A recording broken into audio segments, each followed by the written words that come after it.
Monday thus far. I'd like to call the Nash County Board of Education's April committee meetings to order. The first committee that will convene on this evening is the Administrative Services and Operations Committee. Mr. Duncan. Thank you, Dr. Washington. I will call the, Administrative Services and Operations Committee meeting to order. We'll start with our first agenda item, which is approval of the meeting minutes from our March 25th meeting. Those were included in your packet. If you've had a chance to review, are there any corrections, comments around those? Hearing none, if I can get a motion to accept.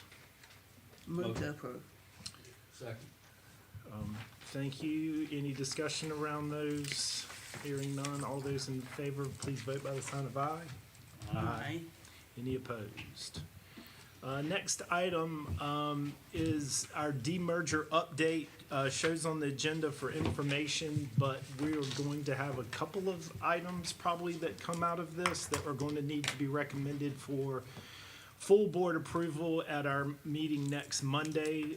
So having said that, please have questions ready, discussion ready, because again, as we said last time, this is something that we've got to move on kind of here and hopefully also get a timeline, I think, for, how the dominoes will begin to fall once we get these new lines in place and some discussion around potential grandfathering of some of the students in those schools now. So again, a lot of stuff we've been working on for a long time, but kind of getting to the point where we're getting ready to put it all in place. So with that, Dr. Ellis, I guess I'll turn it over to you and your staff and go from there.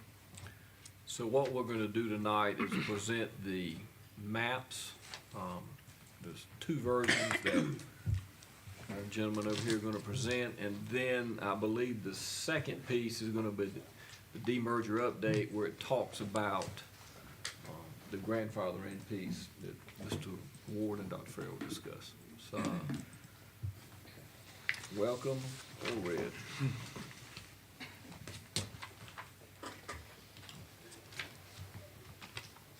Thank you, Dr. Ellis.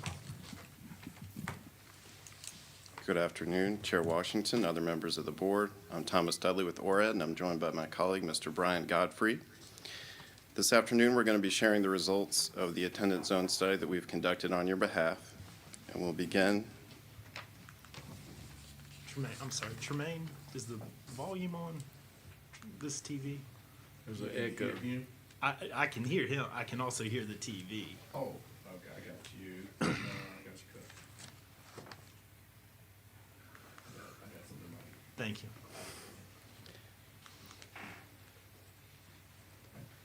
Now try it again.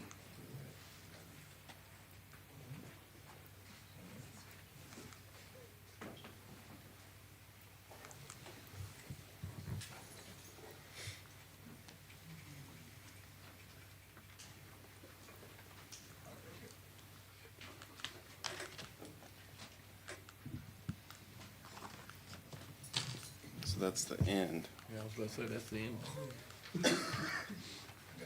Oh, got it. Here we go. All right, thank you. So we'll begin with an introduction to my organization, about ITRI, before we're revisiting your assignment objectives, the priorities, the goals that have helped guide this process, and then we'll show the maps themselves, the proposed attendance zone scenarios.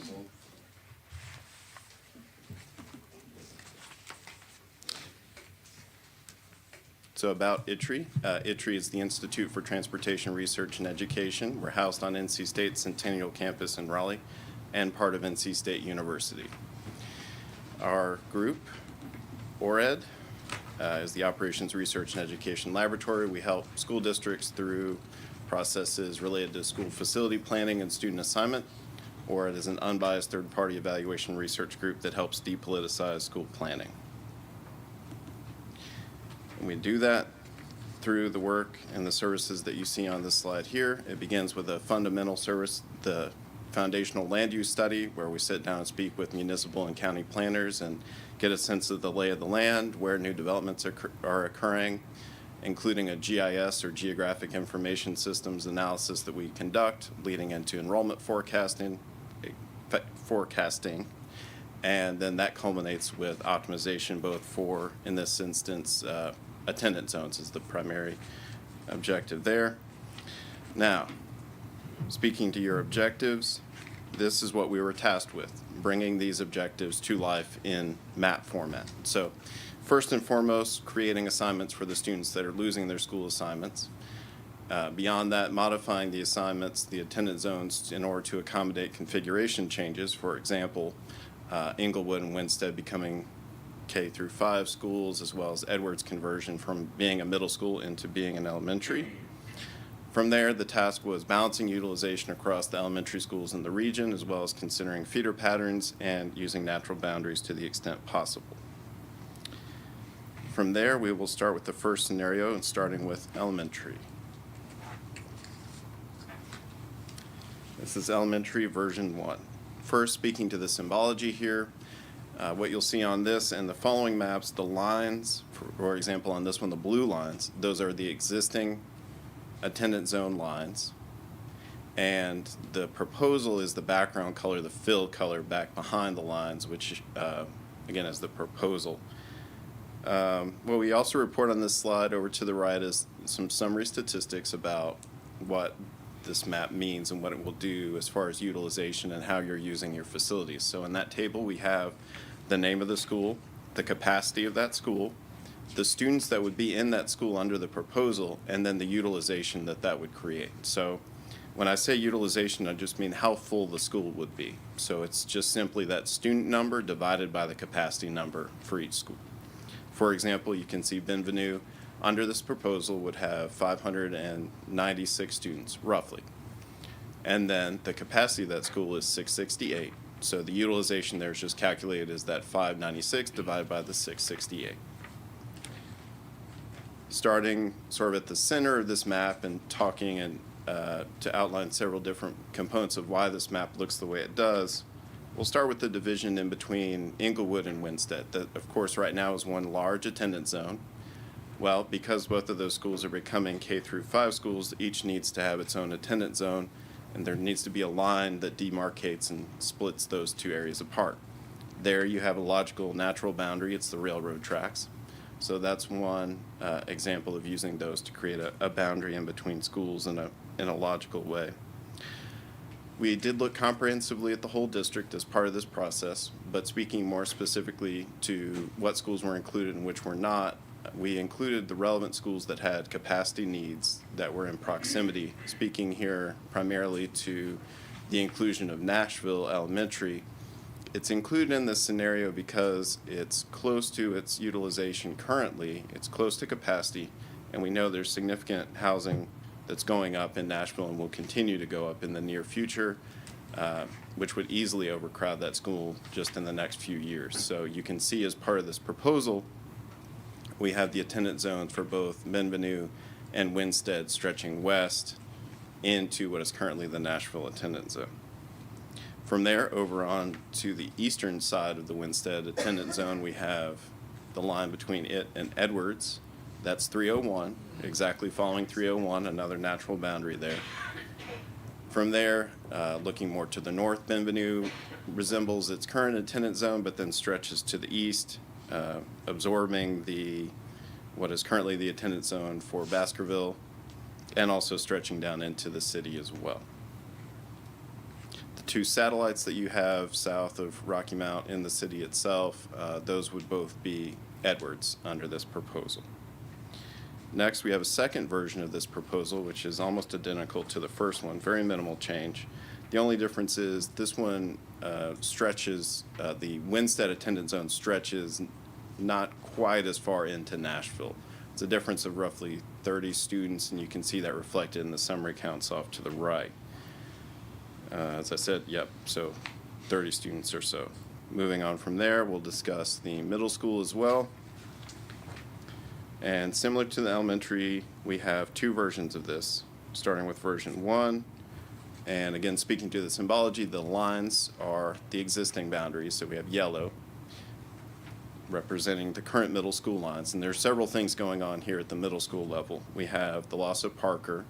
We have the change of configuration of Edwards as a middle school. And right in the middle of all that, you have Rocky Mount Middle School. And it has the potential in this scenario to absorb students from both of those directions.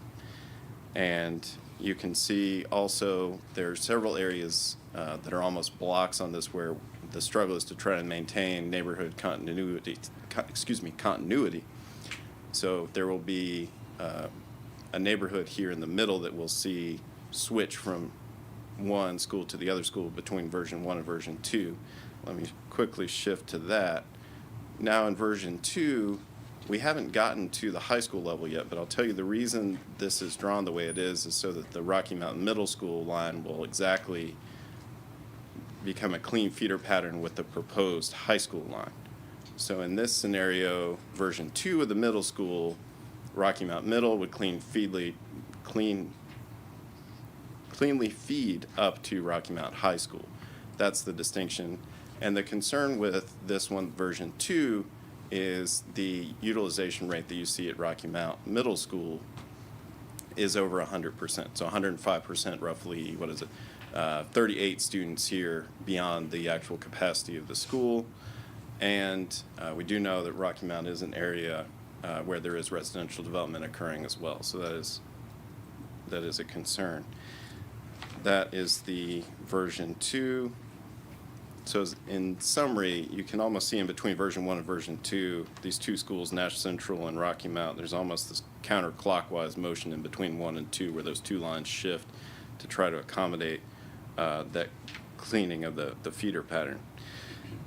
So next we'll look at the high school lines.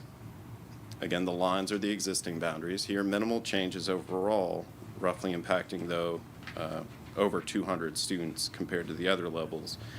And the tan would be Rocky Mount High School, then extending south as capacity is opened up at that school, stretching south to the east of 301, allowing for, again, that clean feeder situation between the middle school and the high school. And it's not just cleaning the feeder in between those schools, you're at the same time you're cleaning the feeders for the Nash Central Middle and High Schools at the same time.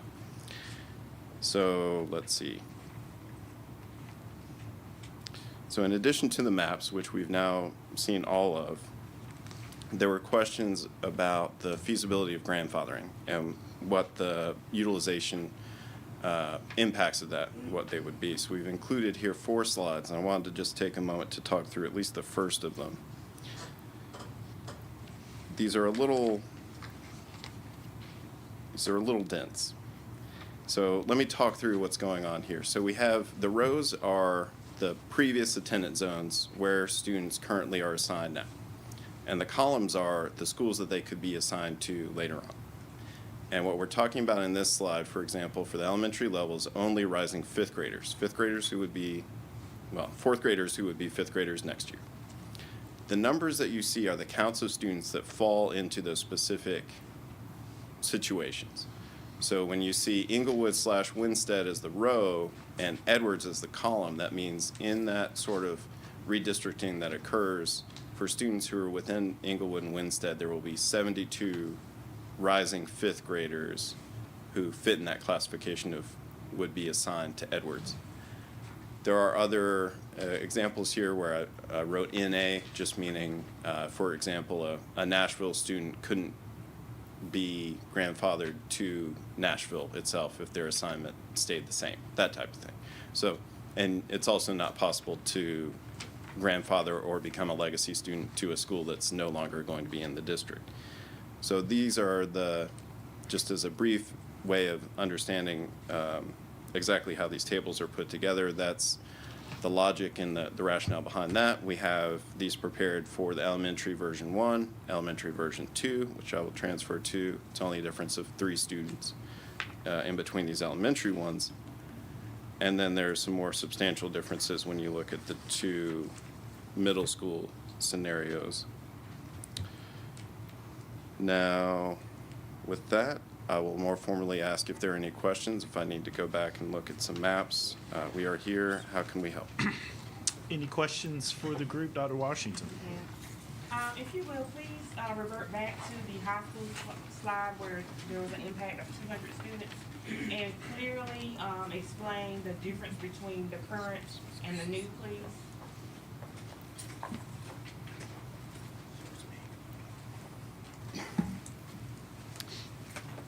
To make sure I'm understanding that correctly, to explain the difference between the current boundaries versus the proposal? Correct. Excellent. Thank you. So as this process is undertaken, as the demerger happens, there's the opening of capacity at Rocky Mount High School. And as we look to the eastern side of 301, that is an area where there would be the potential for Rocky Mount High School to gain students as part of this proposal. And as part of that stretching down, if in tandem there was a change at the middle school level in accordance with version 2 of the middle school proposals, then that would in fact align the feeder patterns for both schools. That answer your question? Are you sure? I'm sure. Okay, all right. Evelyn? Ricky? My concern on the maps is that if we start off the school year over 100% capacity, then I foresee that we're gonna run into a big issue. My question is, how can we redo this so that we are not at 102, 103, 107% capacity day one? That concerns me a lot. And that's overall, whether it's middle, high, or elementary, whatever. I think 100%, more than 100% is more than we should be looking at. Certainly understand. So the trade-off is one that we see frequently from district to district, and it's certainly there's always room for improvement when it comes to attendance zones as far as balancing utilization. It's just that trade-off between utilization balancing versus reassignment impact and how many students you're affecting. Oh, let me also add this. I don't think we would, I know I don't want students riding an extra 30 minutes to get to school. So I would like to see a map, if possible, where the issue is addressed, but the students don't have to ride an extra 30 minutes. Does that make any sense to you at all? It does. Is there I know you prefaced that by saying all levels. Is there one example that stands out to you that you could? Yeah, I'm looking at Southern High School at 107% capacity. And I'm also looking at Northern at 103% capacity. And then Rocky Mount Middle, 105% capacity. And I think the elementary was okay. The elementary is okay, but it's the middle and the high school that I think we might want to look at a little bit closer. So in speaking to the high schools, I had to ask this question to make my head wrap around this. That doesn't take City High, Tar River, or early college. It puts those kids where they live. That's true. So Back to in residence. my mind, I look at the Southern and Northern, who have about 120 some kids in the city, or I take 100 off each of them. To me, then I look at the Tar River, I take off another 15 or so. Then I got city. So technically, Northern is not at 103 and Southern's not at 107. Now they might be 98 and 96. But that's not 100. Right, it's not 100. So I look, you're right, I did the same thing, and I thought, that's when I asked the question, I said, you took the addresses, you know, it's not got early college in there. So you're taking 500 off the top, another 100 from city, Tar River, It's about 100. about 100. So you're talking 700 high school kids that have been dumped back into their existing base schools. So what I did was, in my mind, I'm taking out another 100 of each of the high schools. Now that helps me wrap my head around the high school. Now the middle school, you're right. I know the version 2 talks about Rocky Mount being at 100 and something. 105. But when you see the first version, that's where it got kind of, if you can go back to version 1. Where's it at? That's version 2. So version 1 right there, Rocky Mount's at 695, and you've got the 93. But the issue was the Rocky Mount Nash Central middle kids ended up going to Rocky Mount High School. That right was done. That's where we were trying to clean that up. So you have to either make up your mind, do you want those Rocky Mount, do you want those Nash Central middle school kids going to Rocky Mount High School, or do you want the Nash Central middle school kids just to dump into Nash Central High School? And that's where, I think when Mr. Dunn, when we were playing with this stuff, trying to figure out what would actually make it clean. So, because those kids were used to going to Rocky Mount High School, I'm assuming. Yeah, so is Ricky all right if I take a minute and just speak to that? I was gonna say, I was just gonna ask Dr. Ellis to explain what he just explained about the feeder schools and the, not including City High, so mine's taken care of. So that change from middle school, that all those children in adjoining neighborhoods were going to go to Winstead Elementary. And then for one section, we were going to send them to Nash Central Middle School, and then we were going to send them back to Rocky Mount High School. In an attempt to just clean that up and create true feeders, as I think we had hoped, we asked to see what the numbers look like. So you've either got Nash Central at 102% utilization, or you're going to have Rocky Mount Middle. And my question about Rocky Mount Middle, with the changes coming with city and the relocation of that off of that campus, would that potentially impact utilization in that we have more room for those students? So Ms. Miller, when we talked about Rocky Mountain Middle, and we received a number of 750, I can't remember if the city hall was in there or not. I thought everything was in there. It was, yes, sir. The city high piece, that one hallway wasn't a part of it. What we didn't count was Tar River. There's another building on another wing somewhere that we didn't put in that mix because it was being used. But I think 750 was the 3 or 4 halls that we had, once city leaves. So that does include city vacating the property and it being a middle school, purely middle school. So, I just have a comment, I guess. Yep. That was my question, because I know you talked about that extra capacity. Do you have any idea what that capacity is? I mean, what will we be able to gain? And I hate to put you on the spot, but off the top of your head, do you know a roundabout figure of how many classes, how much capacity that would add? That includes that hallway. So all of this Yes, includes, yes, ma'am. So there was a few things we could tweak in the media center area if we needed to. And they're being utilized for something a little different. We would have to make some adjustments, but we can do that quickly at the last second if need be. But that 750 does include all the classrooms for City High as well. well, I have a different question then. What's the long-term goal for Tar River Academy? I guess that's a Dr. Ellis question. Is there another, because I know I didn't hear this conversation about City High before, the end of last year maybe. So is there any conversation So about? the conversation to me is to make it have middle school, so to actually put more. My concern with Rocky Mountain Middle, and go back to what we talked about, what we were gonna put in Rocky Mountain Middle, the Spanish immersion. Stancy said, make sure I get this right. The Spanish immersion kids would funnel into Rocky Mountain Middle.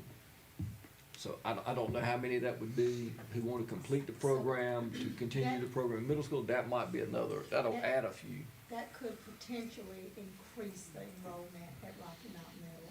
We have roughly, I would say about 25 students each year, so if you look at 6, 7, 25, and eventually it can range between 75 to 100 students.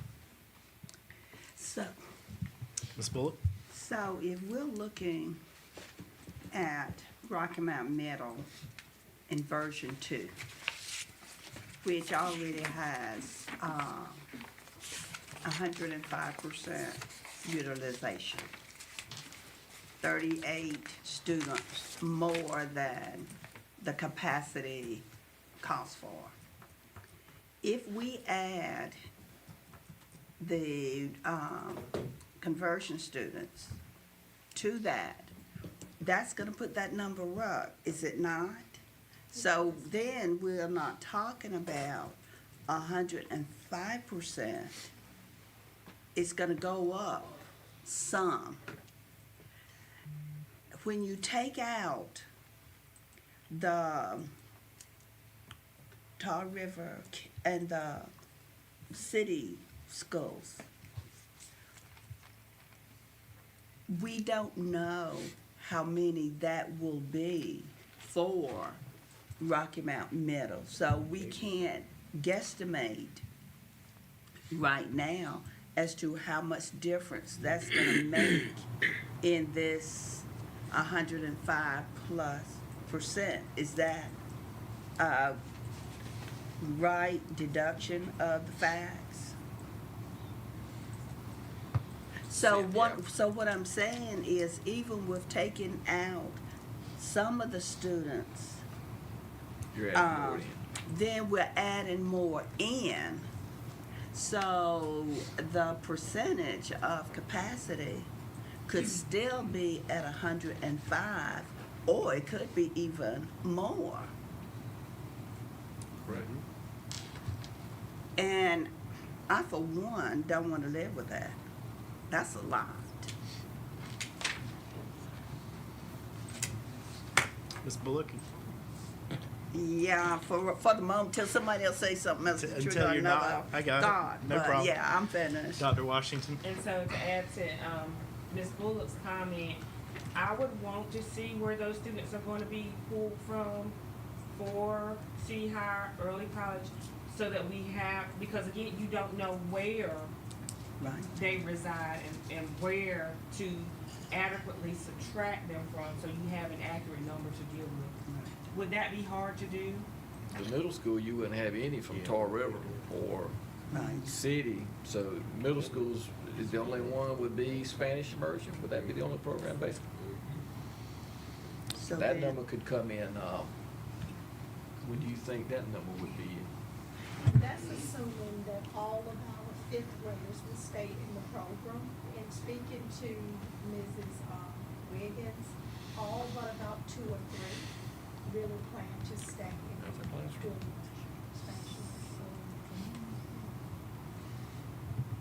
Hmm. More questions?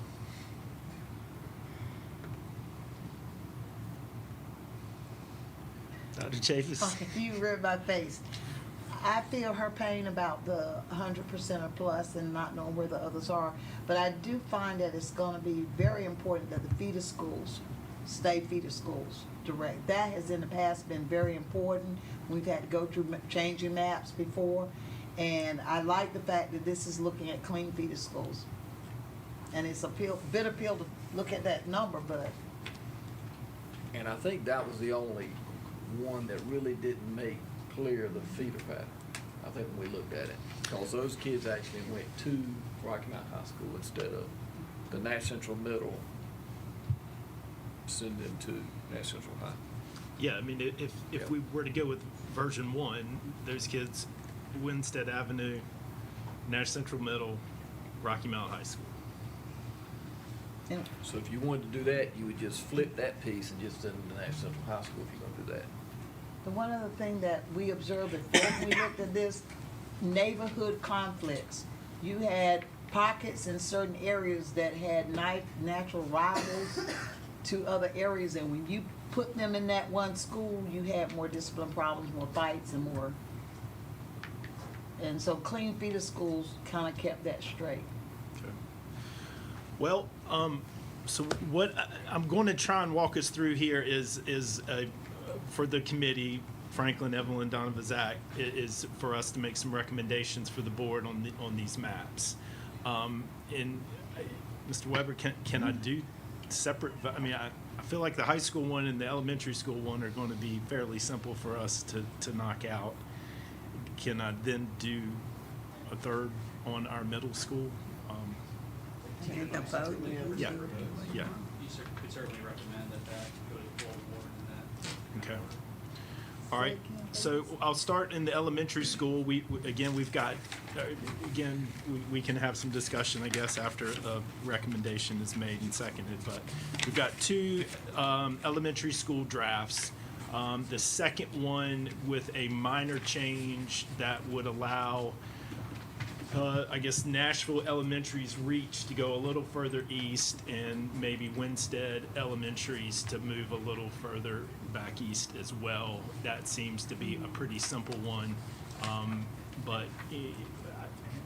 is there a motion for recommendation of either of the elementary school maps?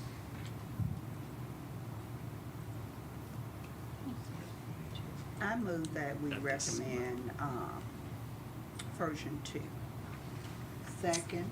All right, we have a motion and a second for recommendation of version 2 of the For map. elementary. For elementary schools only at this time. Any discussion around that? Hearing none, all those in favor, please vote by the sign of aye. Aye. Any opposed on the committee? No. Okay, so we will recommend to the board next Monday version 2 of the elementary school maps. The next one I'd like to do is high school. I think we just have that one version, correct? High school. Correct. Yeah, I was going to jump to high school because we only have the one version for high school. And can I get a recommendation for approval of the high school rezoning map? So moved, second. Franklin, Second. Donovan with the second. Any discussion? All those in favor, please vote by the sign of aye. Aye. Any opposed? No. All right, so this brings us to middle school, where we have two maps. Neither of them get us under 100% utilization for all 4 of our schools. The second version creates more of a true feeder system, but also puts 105 utilization at Rocky Mount Middle with the potential to increase that based on what the Spanish immersion numbers are going to be. I think Mrs. Bullock had asked about some further adjustments. I don't know if we've got time, to be able to do that and vote on Monday. So, do we have a recommendation on the drafts for our middle school maps from committee? I'll make a motion to accept version 2 middle school map. A motion to set number 2. Is there a second? Okay, Donovan, so we have a first and a second. Any discussion around that? So, question, for the superintendent. When you look at the numbers, taking out City and Tar River out of these numbers for the high school, can you send those to us before Monday? Can that be done? I can do that. You can do that, Yeah, we can do that. yeah. You were asking for numbers sorry? on, you were asking for numbers on, I'm asking for numbers that reflect the students that would be in early college, Tar River, and City High, removed from these totals, so that we will have a better, truer picture of what the number of utilization what the percent of utilization would really be. Because I still think that 103 and 107% is way too much. okay. And that should adjust that down some. I just want to know how far down. Any more discussion before I call the vote? We have a motion and a second for recommendation of the second draft for middle schools. All those in favor, please vote by the sign of aye. Any opposed? No. So, we have, what, 4 for, 1 against. Did I do that right, Sarita? Okay. All right, in the next one, I think you used the term dense when it comes to your grandfathering in information. So let's revisit that and try and make some decisions around grandfathering in our rising 5th graders and our rising 8th graders that potentially are going to be impacted in that decision.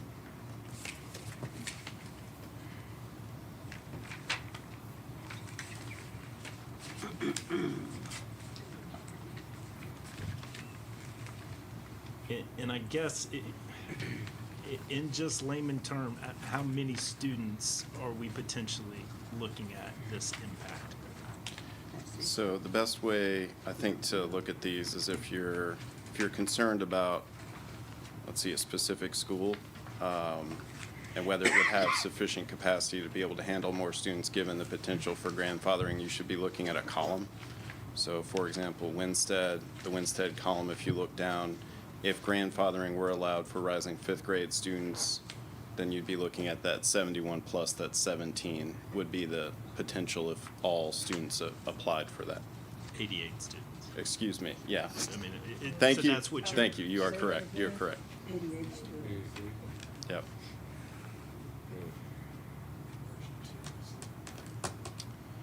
And then, yeah, so it's version 2 that we're looking at, yep. Okay, thank you. Thank you. Yeah, 85. Okay.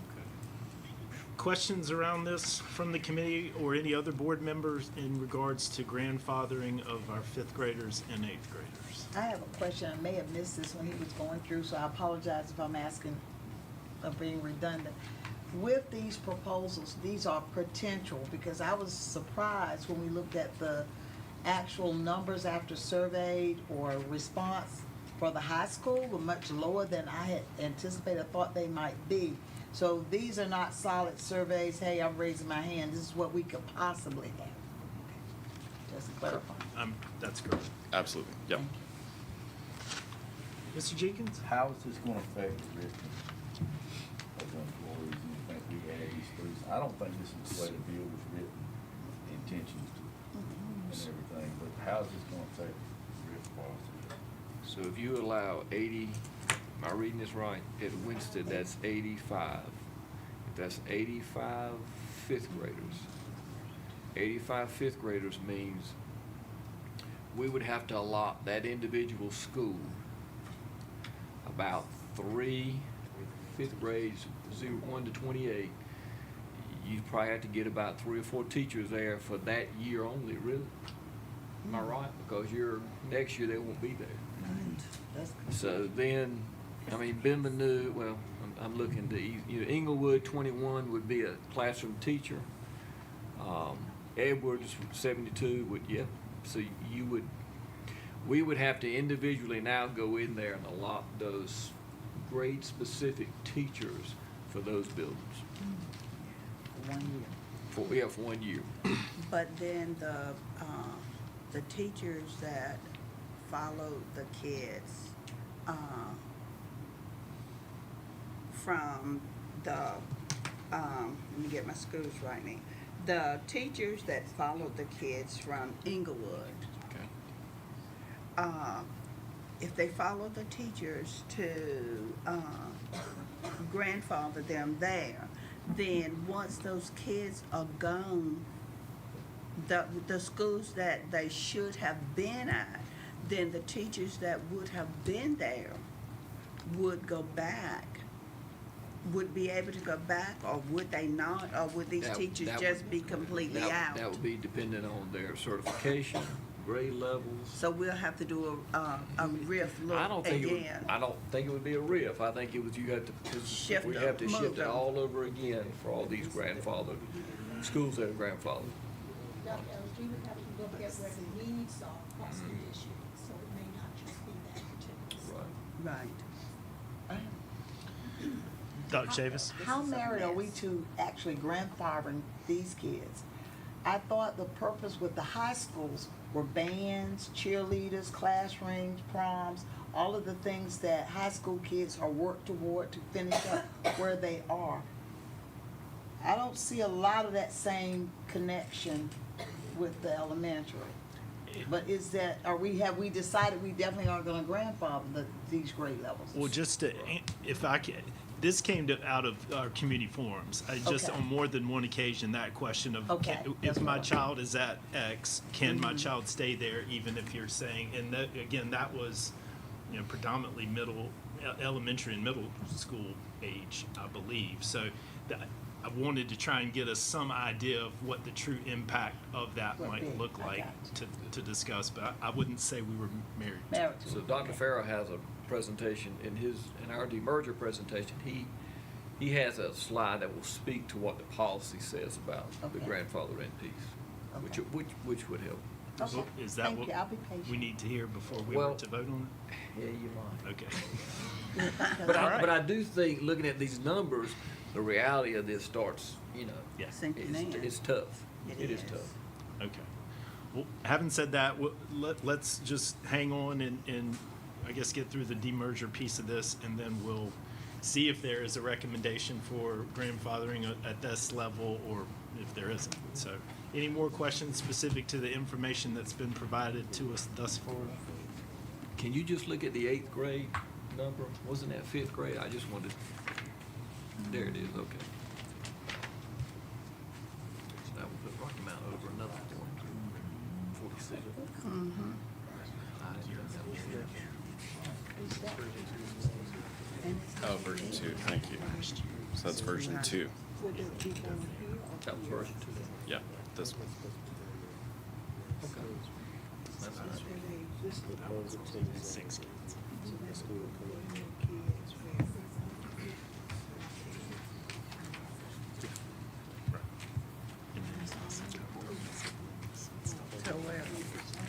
All right. We're good, I think. Thank you. That's a lot of information. We appreciate you putting it together. Dr. Ellis, if you want to So, proceed. Mr. McLean, can you find that there's another demerger presentation, just to update you on?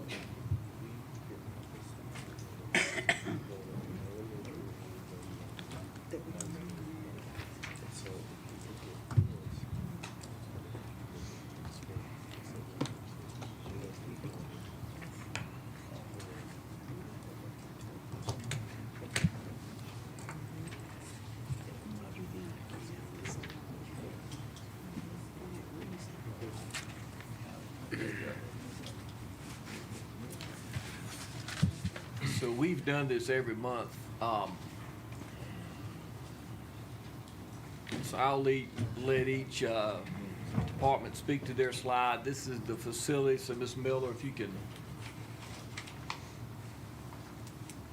Good evening. Good evening. I just want to share with you a little bit of updates that our team has been working on. And we have taken off what has been updated as of last time, so each time we've modified this somewhat. The tennis court, we'll start with Rocky Mount Middle School. The tennis court that was already standing, actually I went by there just a moment ago and they've already started demolition of the tennis court. And the new concrete should be coming in around plus or minus 5/6. You'll see that we went through a bid process as we always do. So these dates that say plus minus, it could vary, depends on the availability and of course the weather. Underground power was installed, inspected, and backfilled. New Nash Street motorized gate to be delivered and installed, and they've been working on some of that. It also gives you a timeline. Phase 1 of the window bids, and that is a 4-month lead time. And I want to take a moment and share with you, and that was another reason I went by there before the meeting began. All of those windows have been repaired that were damaged. In some cases, the blinds have been closed for some time and the teachers didn't even realize that they had been cracked in certain areas. They're not permanent fixes. Some are with plexiglass, of course, but they are very safe and it is not for any injury for the students. So just because it says the lead time, that's talking about the new bid out windows, not the ones that were damaged. The boys' locker room ceiling's been replaced. Sheetrock, mud tape. I know some of this is just repetitive, but they're still ongoing and working, and rekeying of all the locks at the school, just due to the fact that You know, we've had Rocky Mount, the old Rocky Mount High School for some time. So rekeying and modifying those locks at the school. Edwards Middle facility plan, things are moving very well there with plumbing fixtures on the 800 hall. And just as a FYI, after we sent something out to DPI and then we met with some of the contractors, the middle school and the elementary school, based on the Red Oak Elementary heights of the plumbing, many of them were already at code and they were at standard and didn't have to be modified. So that's a positive. It talks a little bit about the different halls, the cafeteria, and when we're going to be able to get to some of this when school is out. Also, playground and fencing has already been ordered. When that gets in place, we will go ahead and start that modification because that is exterior and we don't have to disrupt classes, especially during testing. That's the other piece to some of the plumbing. We've done some of it already over spring break, but we can't get back in there because of testing and we don't want to make a lot of noise. So that'll be on pause. The signage for the new school with the same colors has been looked at and ordered, and it talks a little bit about the 3 to 4 week lead time on that. And we did find that with the City of Rocky Mount, we had to get a certificate of occupancy that'll say this elementary school will now be a middle school, and we've already started that process as well. With Williford, the parking lot, which I gave you an update on before, we had to modify due to the fact that the availability of them to do the paving has to be moved back past spring break. We did do the rock, and it is usable at this time, but the pavement will take place after the summer or when the summer starts and the students are out. 2 of the 100 hall classrooms and offices have already been recarpeted, and that's been installed, again, not to modify classes at this time, so we had to work around some of that. The service window, to meet all of the standards and guidelines, and to make it fire code safe as well, that will be installed after the summer. And then starting the installation of the office dividers for NETA has already began.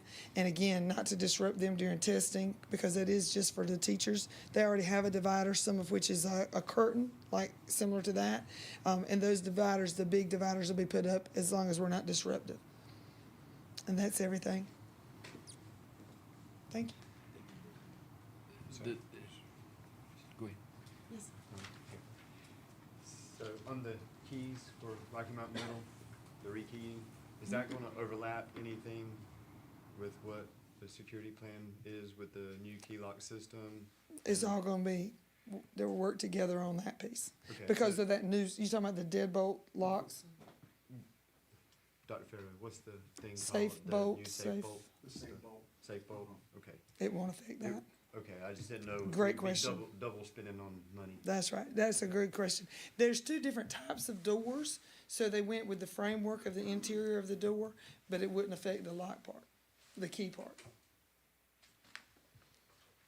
Thank you. The next one is just basically a slide of how we've already started having allotment meetings with principals, but based on your decision Monday, we'll meet with those schools again, whether if you put another 150 here, another 30 there, if you grandfather in. So that's gonna make us have to get the principals back in. It'll affect a few schools. Examples like Rocky Mount High School right now was 7 or 8 allotments down, but that's not with legacy students. So we'll go back based on your decisions here, plug those kids back in, then we start fresh allotments so they meet with those principals again. So that'll be done May 6th, and I believe Dr. Farah, student transfers. Good evening to all the members of the board. As you can see, starting February 26, 2024, legacy letters were sent to parents and students. March 22nd, 2024 was the deadline for the current rising 10th through 13th grade students to opt in as legacy students. This also included the legacy student siblings. April 9th was the creation of the official roster for our legacy students. We went a little past April 9th because we knew that there were some things that we had to fix. And we're sitting currently at 193 legacy students that have applied for legacy status. That includes about 11, I think, are siblings. We know that this number is going to go up or go down once we send the letters out to all of our students, because there's 2 letters that we're going to send out. One letter will go to the families where the students are transitioning to Edgecombe County to make them aware, and then we have another letter that's going out to the legacy students who've been approved. And once we do that, we think that will trigger some of those individuals who may have thought that they have completed a form and did not. So as I said, that those numbers could go up or possibly go down if someone decides not to come as a legacy student. And Dr. Fair, legacy is a Edgecombe County student who wants to remain at Rocky Mount High School. Yes, sir. That is already. Well, there's a few others at, like I think Nash Central have a few. The early college will have some. City will have a few. But Rocky Mount High School will carry the most of them. They reside in Edgecombe County, Yes. but they're going to finish school in our school system. That's correct. Yes, Will ma'am. these letters also include the stiff and strong definite deadline for actually making that application? But I that mean, deadline, when we draw the line, said this is absolutely positively it if I don't have that your-" deadline has passed. But I know, that's what I'm saying, it sounds like we're going to another deadline. No. What I'm saying is we may have some, just like today, Ms. Harvey received an email from a parent where the parent had actually went in, had actually done a transfer request, but she did the wrong form. She did it on an employee. Gotcha. So we're going to have some of those cases, and as we're going through trying to vet, we're trying to see if parents indeed did meet the deadline. Any situations that come up that I, think is a little wonky, then I'm having a conversation with Dr. Ellis to get his approval on how we move forward.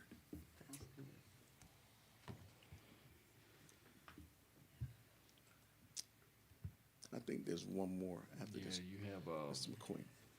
that's the policy that I was referring to about this. So the policy that Dr. Ellis was referring to was a policy 4150. Some of you who have served on those committees are very familiar with this policy for school assignments, but I did want to take the board to a part of that policy, which is letter F, holdover status. And there in that policy, it reads, the following holdover options are subject to the approval of the superintendent. If approved, the student must provide their own transportation. And it's number 1, students who change residence during the last 3 semesters of high school may request to remain in their original schools in order to graduate with their class. And this is what we call senior status. Now, what our practice has been, if you are a rising 12th grader or you are in that junior field and you've changed residence, that when they complete that request, we go ahead and approve them. We have also done the same thing for students who were rising 5th grade and rising 8th grade. There were some questions about this back right as Dr. Ellis was transitioning in, and I was trying to remember that conversation and why we did not put it in board policy. And we were given guidance by our lawyer at that time that it would be best not to put it in policy as senior status for elementary and middle school, to continue with the policy the way we had it. And if the board wanted to make it a practice to approve those 5th graders, rising 5th graders, and rising 8th graders who have been in that school for a period of time, then let that be a board decision.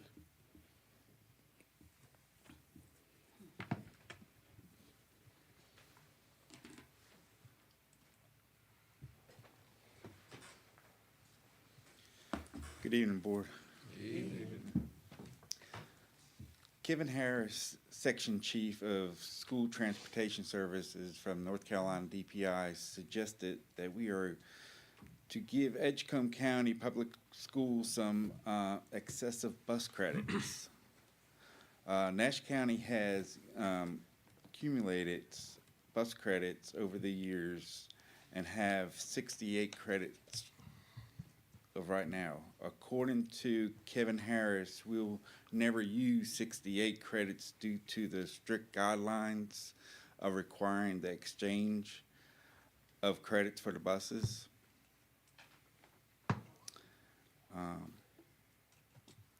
Because Edgecombe is receiving 1,400 students from Nash County, they will be able to use those credits to receive additional buses because they don't have enough buses for the number of students they're receiving.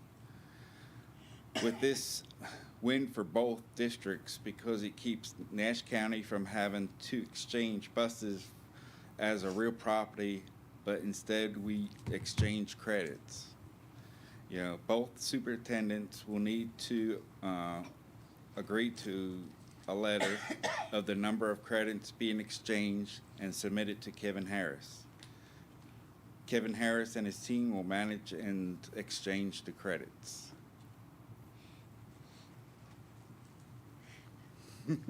I figured there was gonna be some questions. I mean, Dean, you got a question? Let Ricky go first, please. What is a bus credit? All right. Oh, It's like a poker chip. you can get a bus from a credit. So a bus credit is a bus that we turned in, and it go back about 6 or 7 years ago. We went from Tim's routing to bus planner, and it was Benford Sloan that parked roughly around 60 to 70 buses at that time. He went from 240 routes down to 160 or something like that in 1 year's time. So we had all these extra buses. Of course, the DPI don't want you to have all these buses on the lot, so we turn them in for bus credits. And we could use them. And the only way to use a bus credit for us to use the 68, we have to gain enough students for the 68 bus credits. New students in the area. That's good. And we would never get. So, well, I think we would give them 25 credits, I believe we talked about, 20 to 25 credits, which would be enough, and we wouldn't have to exchange the buses. They would just get the credits, and they would manage through DPI what buses they get. Makes it clean. Got it. So then we wouldn't do buses to Wilson and then Wilson do that? Correct. Correct. Okay, just okay. clean. Is that clean? That'd be clean. They will get their buses from Wilson, from Wayne County, or wherever. They want to, have but they have 68 credits. passengers. They get to decide. Okay. Dean? So kind of a two-parter here. How much is this 25 credits worth? In And buses. if whatever it's worth, can we get that back from Edgecombe since this is an exchange? We got money. I remember that one. I'm just saying. Let me write that one down. I'm gonna ask. No, I can't take that. It's hey, if somebody suggested this from the outside, then he needs to come up with a way that we can have an exchange, because right now it looks like we're just giving it, not exchanging anything. So if there's 25 points that are going to Edgecombe based off of somebody from way outside, Well, we Hey. are losing 1,400 students. So That's fine. We would have lost our buses anyway. We'd have Correct. done it the other way. DPI would have come in and said, okay, you have too many. They don't want you to have too many buses, you know. no, I understand. And But if it's an the exchange. first question of how much, so we have the option of turning buses in now. Like if we have too many buses, we could turn them in. And the credit, we only get a $2,000 credit for a bus. Now, it's compared to a $140,000 bus, that's nothing. That's why we don't turn. I understand. And it seems like we'll never use this many. It was part of the legislation that we had to turn over a certain number of buses based on the students they were receiving. So that's the real reason we're having this conversation about the buses. Because we had to give up some anyway. So DPI thought that it would be, it's a win-win for us all just to remove the buses out of it. And because we had so many credits, to give them the credits, and they will allow them to use the credits as they need to. And then we don't have to worry about that garage not being able to handle the bigger buses. Right, none of that. Yeah. Yeah, that Our was gonna- buses that was would going never anyway. end up at Edgecombe just because of the size of them. But we might have to give some to Wilson, we might have to give some to Wayne County, but nothing like they're talking about. Just to be respectful of time, because we still have to do the budget presentation after this. I mean, any more questions around?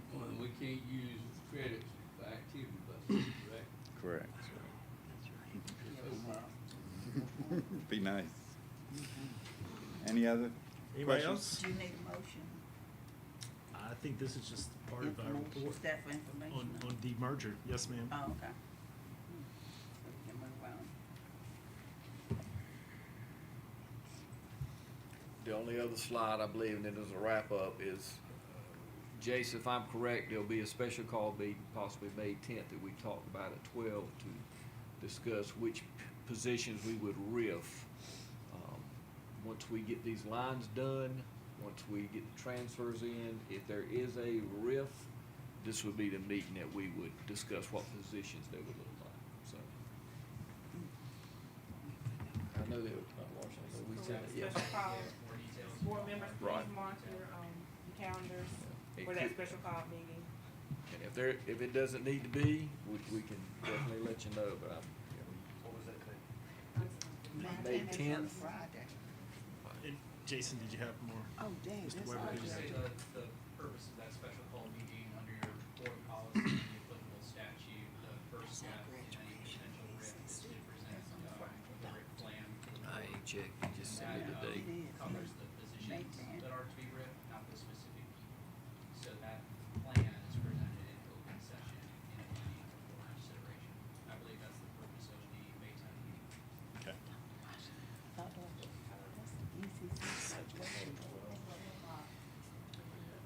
All right, so if there are no further questions around the D-Major report that was presented for information, I think going back now a step, is there a recommendation coming from this committee that we would entertain that senior status for rising fifth and rising eighth graders in addition to what is already, I guess, part of policy for rising seniors?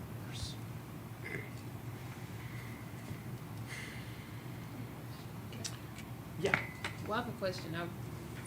Historically, what, for the board members and those who have been here before, historically, what do we do in terms of grandfathering when we have these shifts and changes? I asked Mr. Lamb this question because I was interested to know, because that's a lot of moving parts. And a lot of things to consider. In asking that same question, I think we have allowed for it in the past with fifth and eighth graders, but I think we've also had a year maybe to plan it out and better management. And not necessarily 90 days or 60 days, what we're trying to do. But I wasn't on the board at that point. I think we have done it, and we also have not. We've not always grandfathered. We've not wholesale let everybody, Right, they had to go through the transfer period. right.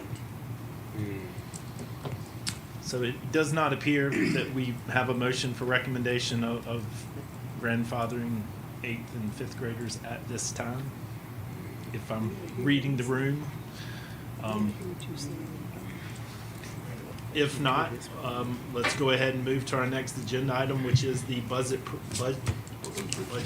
Let's talk about Monday. Let's talk debits and credits. Dr. Ellis? So I was not gonna do the whole budget presentation. I wanted to just briefly share with the board. I think I sent this on Friday, and someone printed it up for us. I just wanted to kind of go over just a few points for Wednesday night, so you'll be aware of it, because I'll send this to the county commissioners tonight. Tremaine, if you can just start scrolling down to number 3. What the agenda is going to be, basically a welcome, there you go, a year in review, then we're going to talk about this proposed budget, and then we're going to go to request, and then if they have any questions, just keep going down, Tremaine. We've got we're going to definitely talk about the low performance status being gone, how we rank, keep going down. Then we have a whole bunch of projects, Tremaine, just keep strolling. I'm going to just let you all look at this at your leisure. Keep going. Also in this is gonna be some of the demerger projects that we started.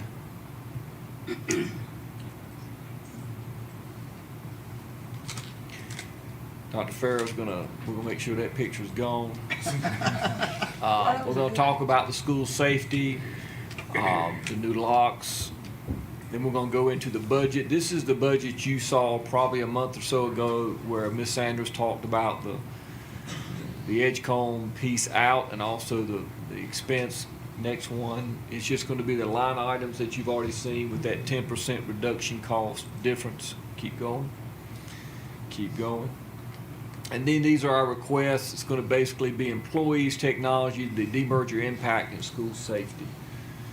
Employees, we're gonna talk about the benefits, keep going, the retention bonus that we had last year. Then we're gonna talk about the 2.5% supplement increase for classified. This would be the certified, which gives you a 1%, a 1.5, and a 2% supplement increase. Tremaine for the 4th year is going to talk about a technology refresh plan. Maybe this year's a charm. Next one, we're going to talk about this demerger shortfall, and it's going to talk about the state money, which is basically $2 million. It's going to go into federal, which is the next one, which is another $2 million. Then it's going to go into what happened after the ESSER money's gone, with how we transition, what we lost. That was in positions right there. This goes into more of the support staff piece. That's about the money in ESSERs. Instructional resources that we're losing. This talks about their estimated costs, and then school safety is going to be an interesting one, because basically we're going to be praying that Dr. Farrell gets this grant. Hint, hint. This is really, he's going to present the proposal that board members talked about with adding an eval machine to elementary, but also with the SRO piece combined. Talked about locks in middle and high schools. And then in the end, we've got a total request. You can tell that school safety is a big number, but I think Dr. Farrell will tell you when he explains this on Wednesday that we are really hoping these grants come in. But if not, we're really going to have to start thinking about, so what do you want to do if we don't get the amount? So do you want to spend it in SROs? You want eval machines? So that's why we put that big number. So this is in assembly. If you have any questions, let me know. But we're going to present this one Wednesday night. Okay? Thank you. Any questions for Dr. Ellis around that?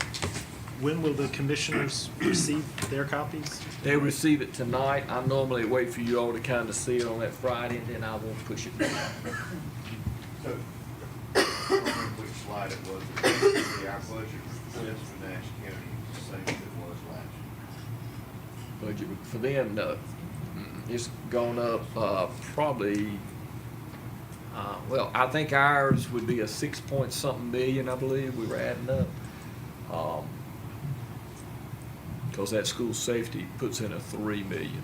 Technology refresh was 1.5 last year, it's 1.8 this year.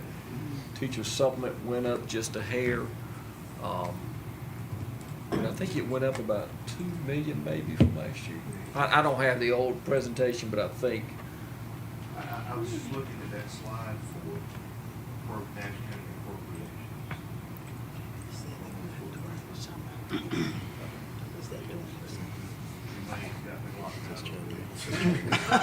Blame Tremaine. Tell her, blame Tremaine. You're talking about the. About 9 passwords. That is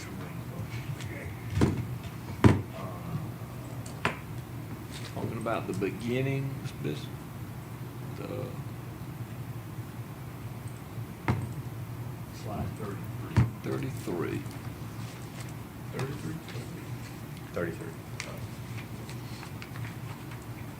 So it shows Nash County appropriation at 21.3, and then proposed 21.3 this year. Right, what we did is we showed what taking the Edgecombe out would look like.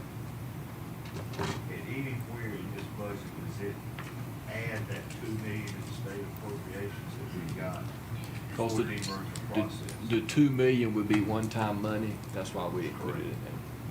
Now, we will have, I think me and Ms. Miller, our last meeting with Mr. Davis, he was waiting to see the legacy piece, but we were kinda giving him some estimations of what we were gonna do in the capital piece for demerger, but that would only be the one-time money.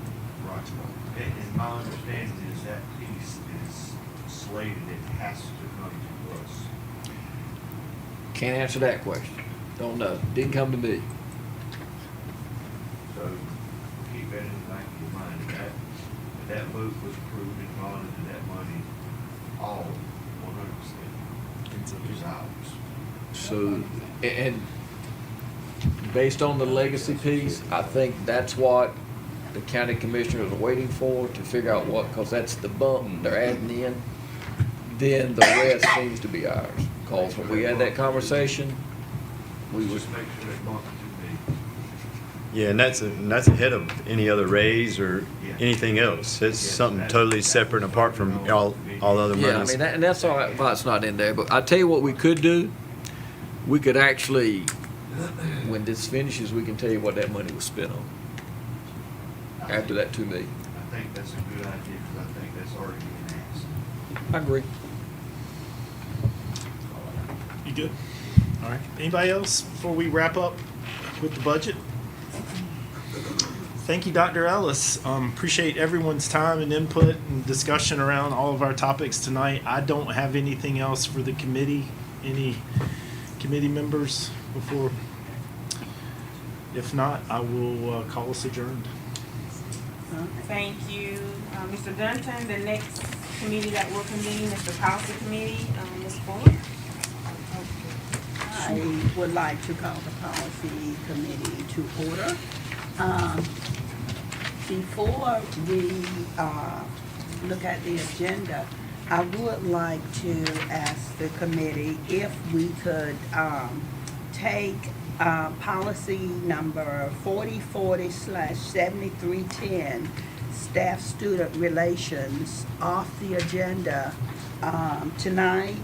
Some information has come forward to us this afternoon that there is another policy that ties in with this one, policy number 7130, licensure, that we have not approved the part of it that actually go with policy 4040/7310.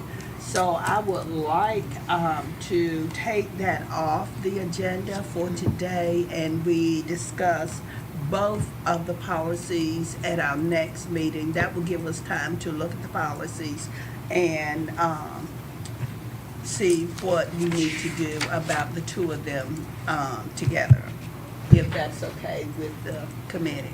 I'd be agreeable to that. Is that a motion, Mr. Dutton? Do you need, I mean, Yeah, I think we do need a motion, do we not? Missed it. Right, it could just be a simple motion to postpone consideration of 4040 until the next board meeting. so moved. Second. It's been moved and seconded that we postpone discussion on policy 4040/7310 until our next meeting. Is there any discussion? Hearing none, all opposed, all in favor say yes. Opposed, no. Motion carried. So then we will go on with the other policies on the committee, on the list tonight. First is their motion to approve the meeting minutes. So moved. Tongue tied there. So moved. Is there a second? Second. All those in favor of approving the meeting minutes, let it be known by saying aye. Opposed, no. Motion carried. The next item on the agenda then is the policies for tonight. Jason is getting up, so Jason, you're gonna start with policy 1310/4002. Yes, ma'am. Thank you. So these are changes to your parental involvement policy. Most of the changes are in Section C regarding certain required notifications to parents. Some of those align with legislation from the fall, the Parents' Bill of Rights. Others are just updates regarding existing notification requirements that are in statute, like notifications around identification as a low-performing school. There are also some changes regarding just basically catching up on some clarifying changes from earlier versions of the NCSBA model. And then just a few sections that NCSBA has revised, again, just for clarity, not necessarily substance. Are there questions about policy 1310? Madam All right. Chair, I'm not on your committee, but this one kind of rang true with a parent who came to present and there was a time lapse or just totally being ignored, probably inadvertently. And we said it may not need to be a policy, but it was gonna be talked about, that when a parent does request an academic meeting with the teacher or principal, that some guideline be given to our staff as to addressing that in some timely fashion.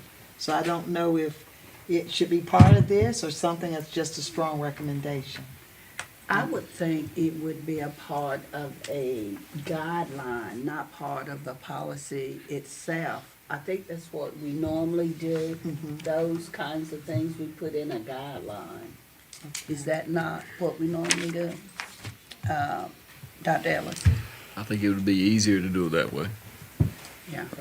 And it would depend on the nature of the concern or the question. And there's some things under the Parents' Bill of Rights where there's a statutory timeline for responding to parent questions regarding, for example, curriculum. And so that's been adopted, incorporated into, I think, that this policy, your parent involvement policy. And then others would be more at the discretion of the school district, whether that's through internal guidance or an administrative regulation. And that'll be required to be in all handbooks starting next year, so that'd be a good way to just push it in there. Yeah, that's right.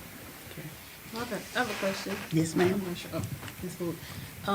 So as it stands today, what is the guideline?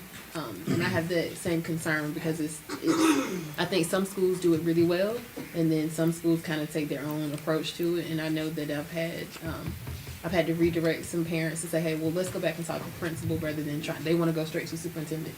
So what is our policy as it stands today in terms of parent conferences and contact? Like, what is that guideline? Because I think there is not enough consistency for everyone to be on the same page. So that we know what to tell, because as I'm looking around, I think other people have the same concern, so. From my understanding, and I'll yield to Dr. Ellis, but from my understanding, parents should be asked to follow the chain of command to talk to the teacher. If that doesn't work, then the principal, and then to the central office, not skip over the principal, because the first question that superintendents usually ask is, have you talked to the principal? So from my understanding of the policy, that's the process. Did I miss a step somewhere? I used to, I'm throwing a number out there. I thought it was 48 hours a principal or a teacher should get back in touch with a parent. And I think 24, okay. no more than 48. So I think if you want to start having a policy or reg on that, we push that in our Parents' Bill of Rights somewhere, so that at least say they should be contacting you within 48 hours. And that'll give us, when it comes up to us, we can ask that question. And that teachers specifically cannot decline to meet with Correct. students. Okay. That's what happened. Correct. And that would be a part of a guideline, Dr. Ellis. Correct. Okay. They're good. Yes. Are there any other questions? If not, I have a wordsmithing suggestion. Yeah. Under M, if we move that if applicable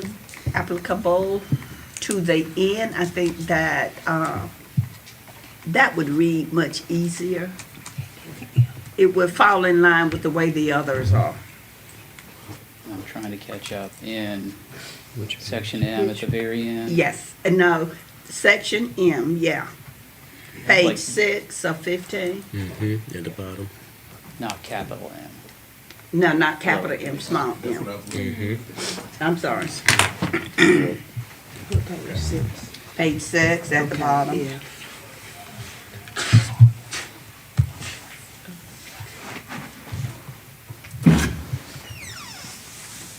So I think that if applicable, when it's at the beginning of the clause there, it just means that, this is a notification that might go to some students, but not all. So I do think the placement at the beginning is important, since this is in a section of required notifications, just to be clear. Some parents might get this, some not. I mean, if you move it to the end, you probably have the same, I would have the same interpretation. From my perspective, I think this gives it a little more clarity, but I'm happy to Okay, you're the attorney. consider I'm revising not. it. I'll yield.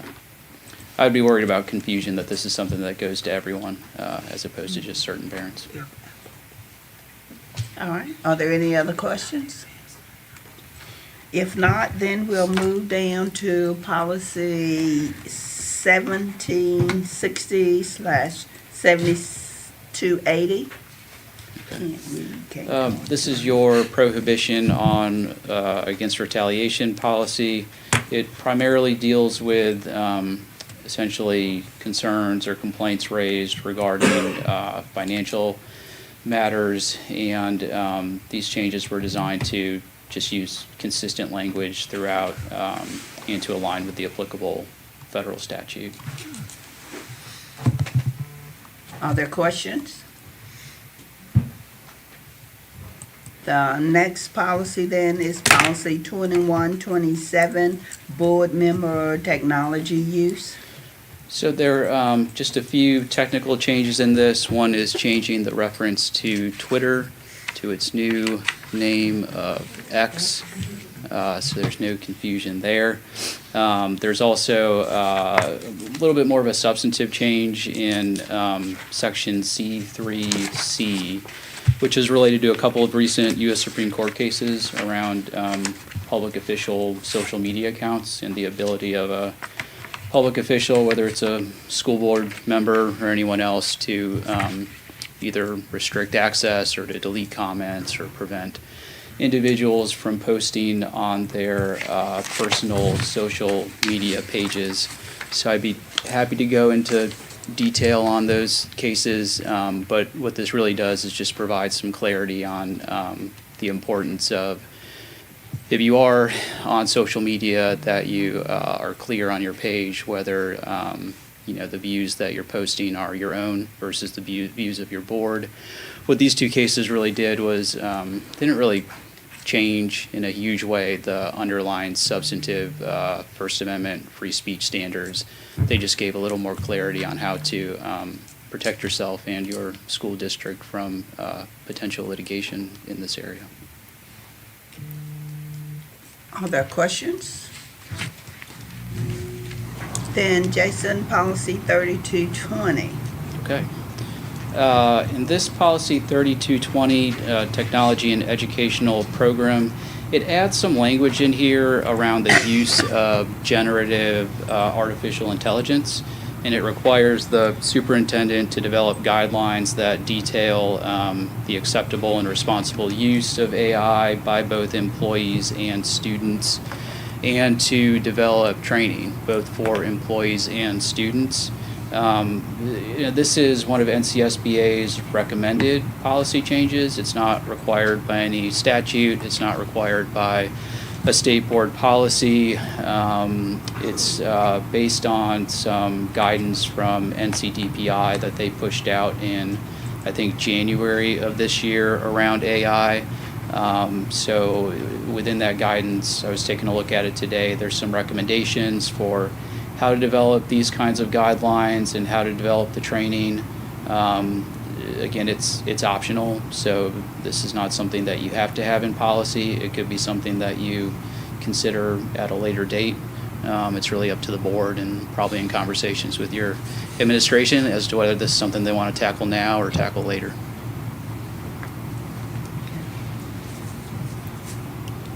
Are there questions, comments about this policy?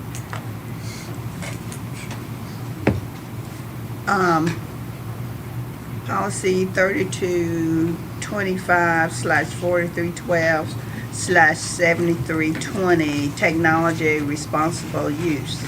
And these are similar changes. There's a change to reference, if the board were to approve those changes to the previous policy and your administration were to develop guidelines, this would require compliance with those guidelines, as well as it requires parents and students to sign a copy of the generative AI guidelines. So this is also optional if the board decides not to tackle AI at this time in its previous policy, then you could also choose not to make these changes here.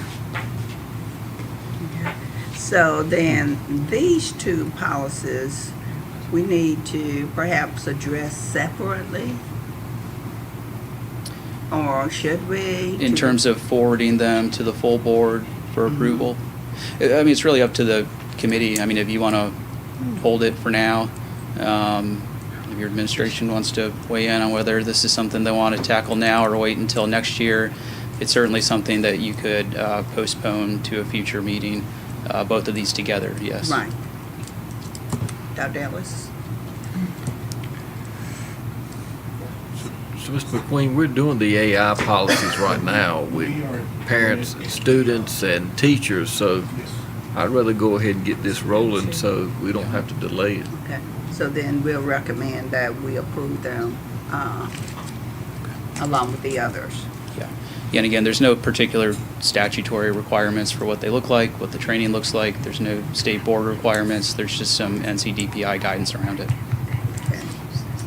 The next policy is policy 3420, student promotion and accountability. Just a couple changes in here. There's a new section around allowing students to receive high school credit for courses that they take while they are studying abroad, and there is a reference to a new accelerated 3-year high school graduation option that was part of both the budget bill and a separate bill in the fall. Are there questions about this policy? If not, then policy 3460, graduation requirements. So 3460 has a couple of, really just reorganizing at the beginning. Everything that you see that's been struck out has actually just been moved to other places within the policy. There's another added reference in here to the 3-year graduation option. One of the most substantive changes, it seems rather small, but actually comes down in the graduation charts that I think start on page 2 or page 3. Here we go. So up until this school year, local boards of education had, at least from the State Board of Ed, authority to establish graduation requirements that went above and beyond the minimum state requirements established by the State Board of Education. So I think right now at the state level, there's 22 credits, if I'm correct, required to graduate, and school districts had the authority to go beyond that, right? Whether it's 24, 26, 28, whatever. There was, in the budget bill and a separate bill during this past legislative session, there were some changes to the statutes that require the State Board of Education to adopt those minimum requirements. And that legislation also related to the 3-year accelerated graduation option. In maybe October of last year, the State Board of Ed considered a proposed revision to its graduation policies that simply clarified that as to students who meet the requirements to graduate early, those students should be allowed to graduate early, and a local board cannot impose additional requirements if they've met those statutory early graduation requirements. In November of last year, the State Board of Ed reconsidered that policy and instead adopted one which removes the local Board of Education's authority to require courses and credits beyond those that are required at the state level. They also passed an emergency rule and a temporary rule to that effect to go into effect for next year, the 2024-2025 school year.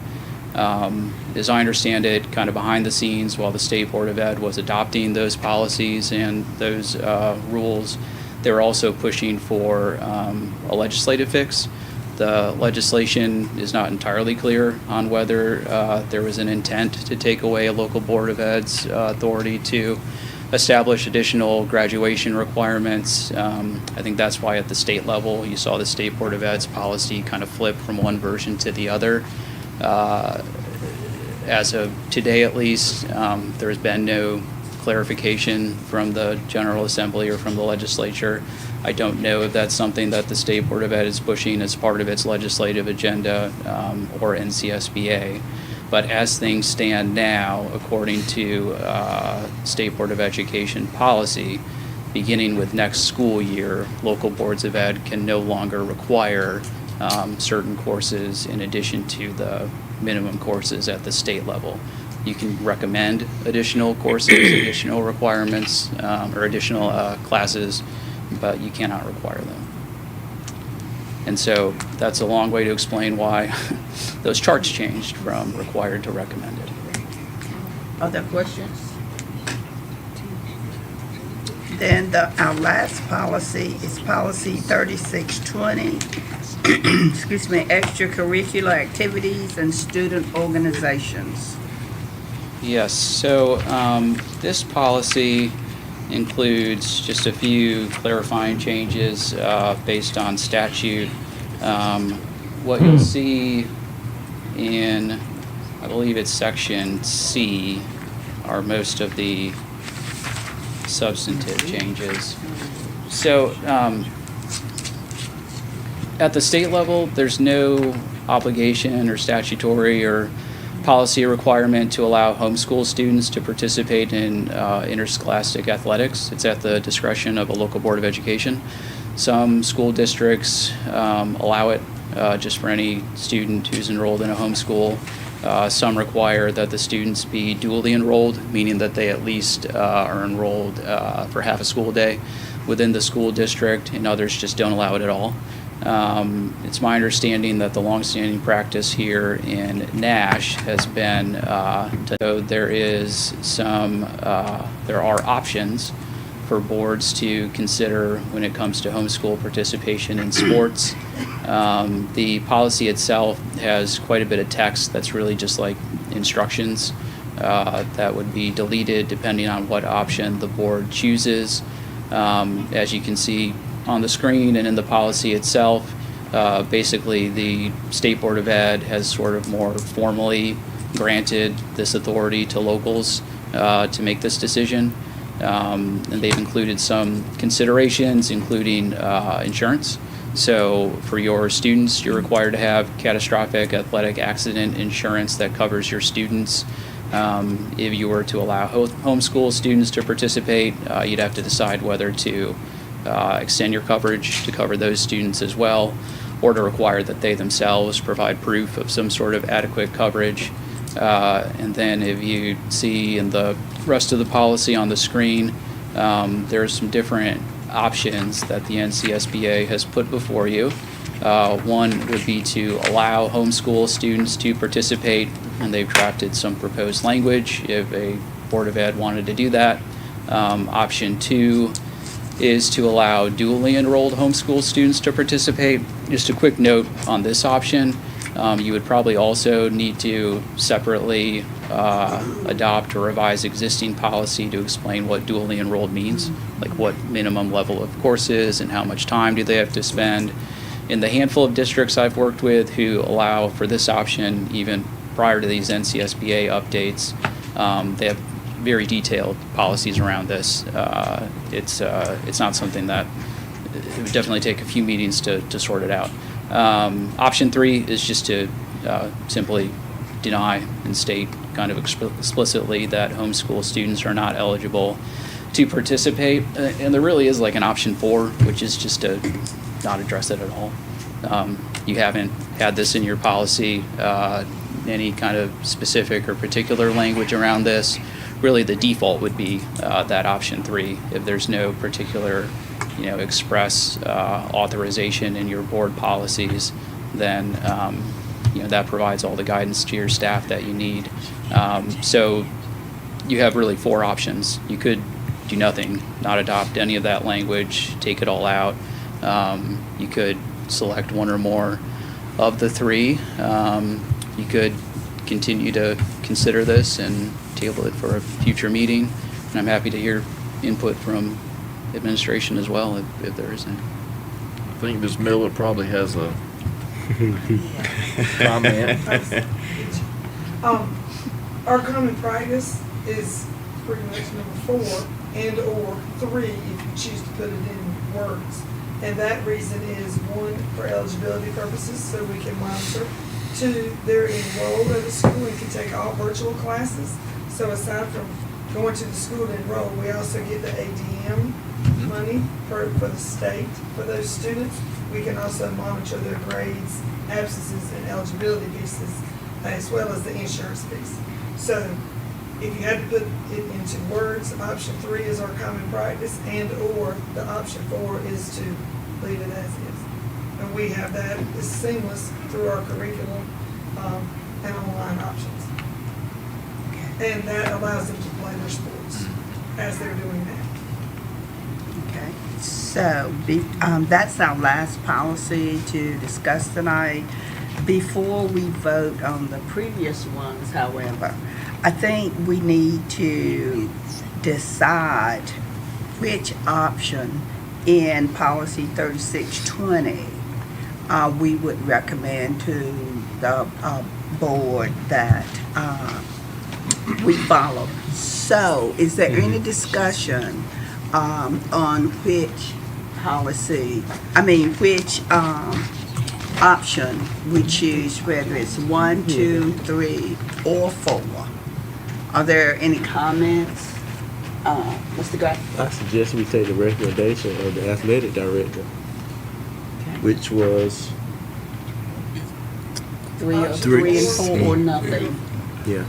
If we do nothing, we will accomplish what 3 and 4 allows. And just one option 3 would make it clearly part of policy, right? So Clearly. it could potentially help with communicating around this issue. Your staff would be able to point to the Board of Ed policy that says no. It might help with consistency in communication. Right. So go with 3. Okay. Is there any other discussion? 3. Option 3. Yes. So then, before we vote on the others, is there a motion then that we recommend to the full board that we approve policy 3620 with option 3? So move. Second. It's been moved and seconded on policy 3620, extracurricular activities and student organizations, that we recommend to the full board that we accept option 3. Is there any discussion? Hearing none, all those in favor say aye. Aye. Opposed, no. Motion carried. So we'll approve option 3 for that. Hold on one sec. Okay, now, the other policies. Policy 1310/4002, parental involvement. Policy 1760/7280, prohibition against retaliation. Policy 2127, board member technology use. Policy 3220, technology in the educational program. Policy 3225/4312/7320, technology responsible use. Policy 3420, student promotion and accountability. Policy 3460, graduation requirements. Is there a motion that we recommend to the full board approval of these policies to lay on the table for 30 days? So moved. Is there a second? Second. It's been moved and seconded that we recommend to the full board approval of the policies just named. Is there any discussion? Hearing none, all those in favor say aye. Aye. Opposed, no. Motion carried. Is there any other business to come before the policy committee? If not, I declare we are adjourned. Thank you so much, Ms. Bullock, Attorney Weber, and the policy committee members. The next committee that will convene will be the Student Support Services and Operations Committee, Mrs. Thomas Bullock. Okay, so at this time, I will call the Student Support Services and Operations Committee to order. So I know that we have a couple of board members out, so I will do roll call. Dr. Davis? Here. Mr. Edwards? Here. Mr. Sharp is not here. Mr. Jenkins, he's online? Okay. He's online. He's online. All right, and all right, so at this time, I will entertain a motion to approve the minutes from the March 25th meeting. So moved.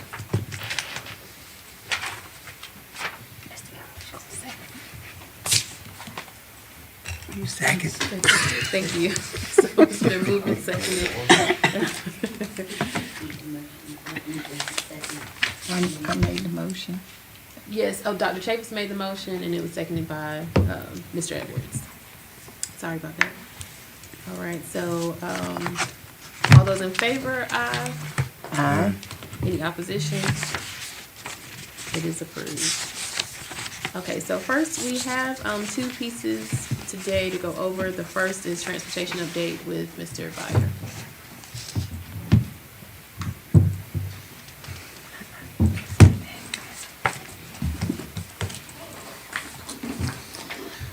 All right, this is April 29th, transportation updates.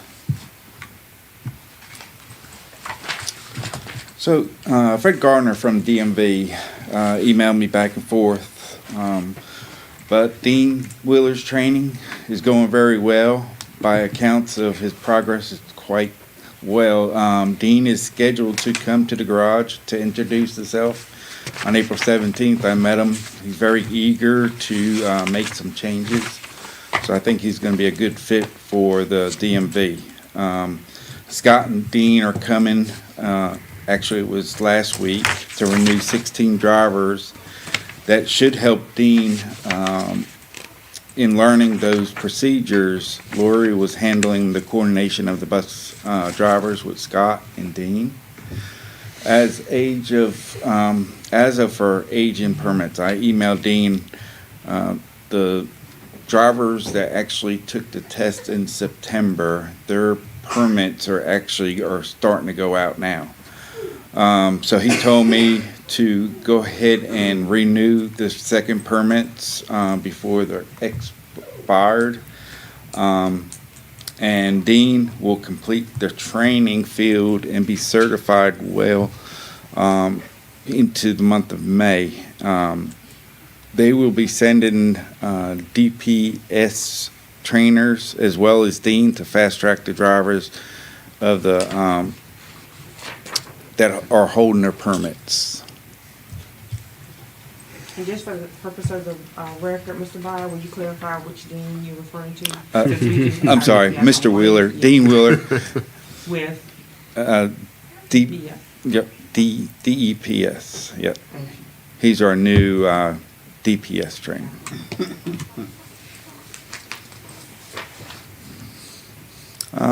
So So the month of April, so we had 3 drivers to apply online. We hired them currently. Today was the finish of hiring them, so we're gonna use these drivers to fill in for the drivers that are out. They won't get full-time routes at this time, but they will be filling in for drivers that are actually been out sick. Furthermore, we recruited 2 more monitors and stationed them on the buses. All right. Drivers needed by location, this is the same as last month. So, southern side, we need 8 drivers at Southern Nash High. Southern Middle, we need 5. Northern Nash Central both experience a shortage of 4 drivers each. And additionally, Rocky Mount area requires additional 5 drivers to meet their needs. All right. So transportation plans for 2024-25 school year. Once the school boundaries are approved by the board, the transportation department will instigate the process of building bus routes in bus planner software.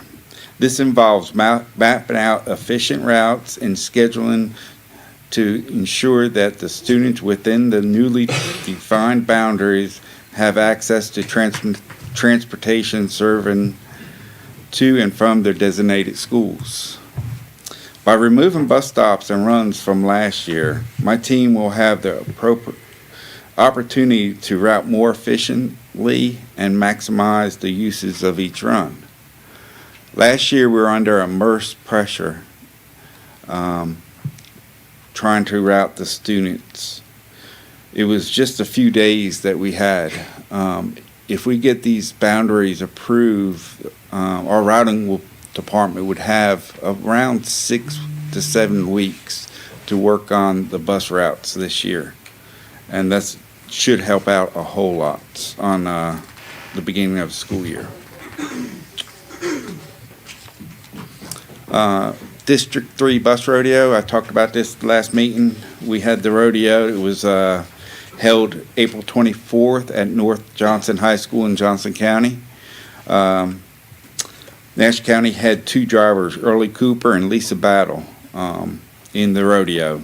Both drivers done very well. Early Cooper actually come in 6th place, so he will be going to the States at the end of June. Any questions? No questions? Great, thank you so much, Mr. Barrow. All right.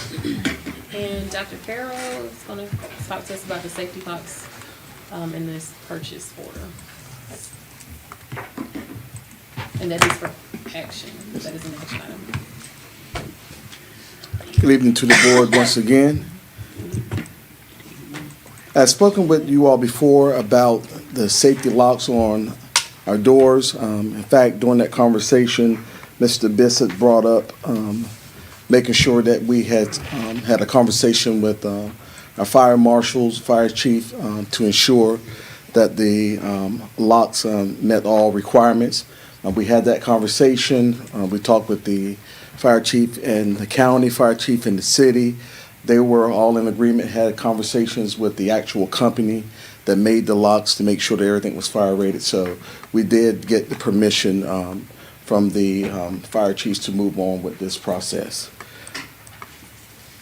If you're looking at the 2 POs, one is for a total of $335,434.12. Another one is for $65,100.42, bringing it to a total cost of $400,534.54. And this is for our 11 schools that are remaining with us, the 11 elementary schools. Those locks will not be put in place until the summer. We're going to have to contract that work out for them to do it. The money that we're using to pay for these locks came from the Safe Schools grant that we applied for and received that Safe School grant. The components in it were contract services, workshop and travel, and equipment. That money that we received mostly will be spent on equipment. There is some other funding that we had to use because we did not get have the total amount, because what the grant was for was $340,570. And so as you can see, the total cost of the locks were $400,000. So we've had to pull funding from other places. We've pulled some from ESSER, and Ms. Grant, what was the other funding source? Medicaid funding. So we pulled ESSER and Medicaid funding to cover about $60,000 for the cost of these locks. We wanted to go with our elementary schools because our elementary schools did not have the Evolve with these push locks. Instead of having to get a key, all they have to do is go up, push the red button, and it will send a deadbolt through to secure the door in place. So the superintendent is asking for approval from the board for the purchases of these locks. Madam Chair, I move that we make this recommendation and take it to the full board. Okay, it's been moved by Dr. Chavis. Do I have a second?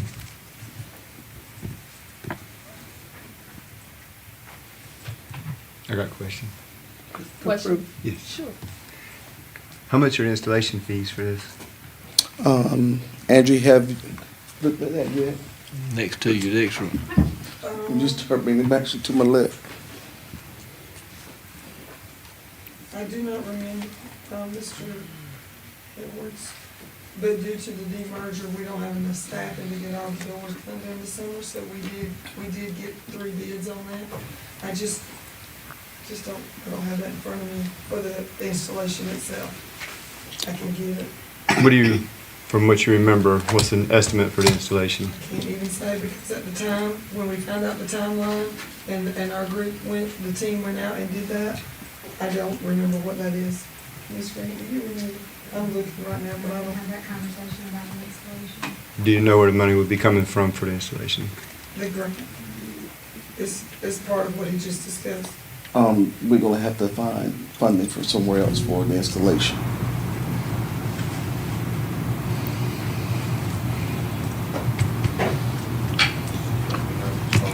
Well, my motion stands because we got it. I know.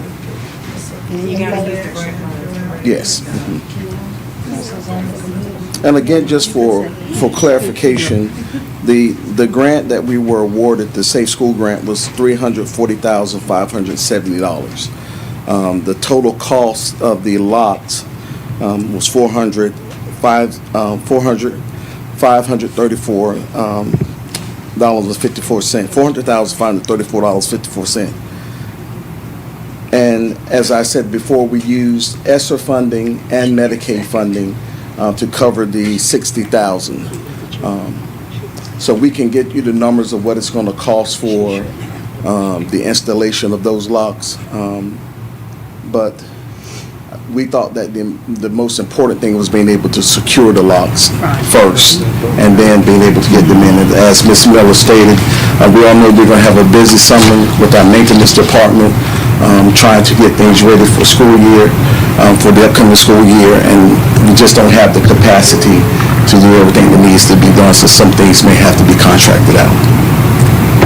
And I would like to go on record saying that our maintenance department also did do a bid process for these locks. There were 3 companies involved: HD Pro, Carolina Coastal Supply, Hardware Specialties Incorporated, and HD Pro was the one chosen.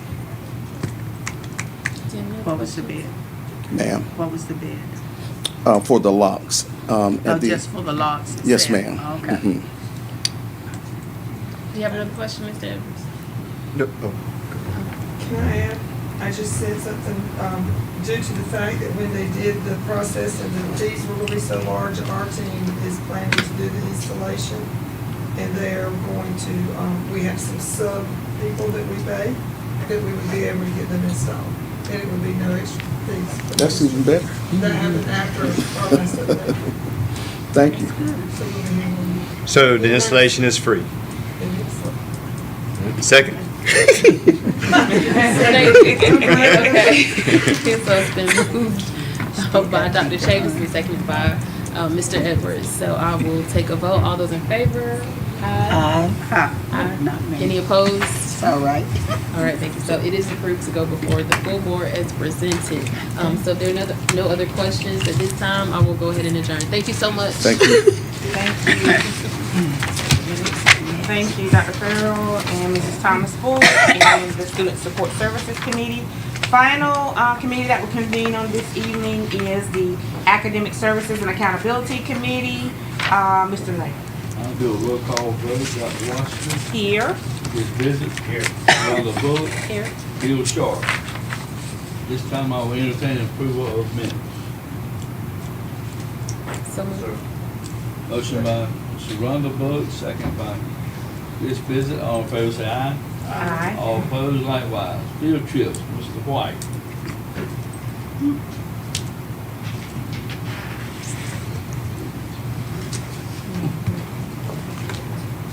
Good evening, Board.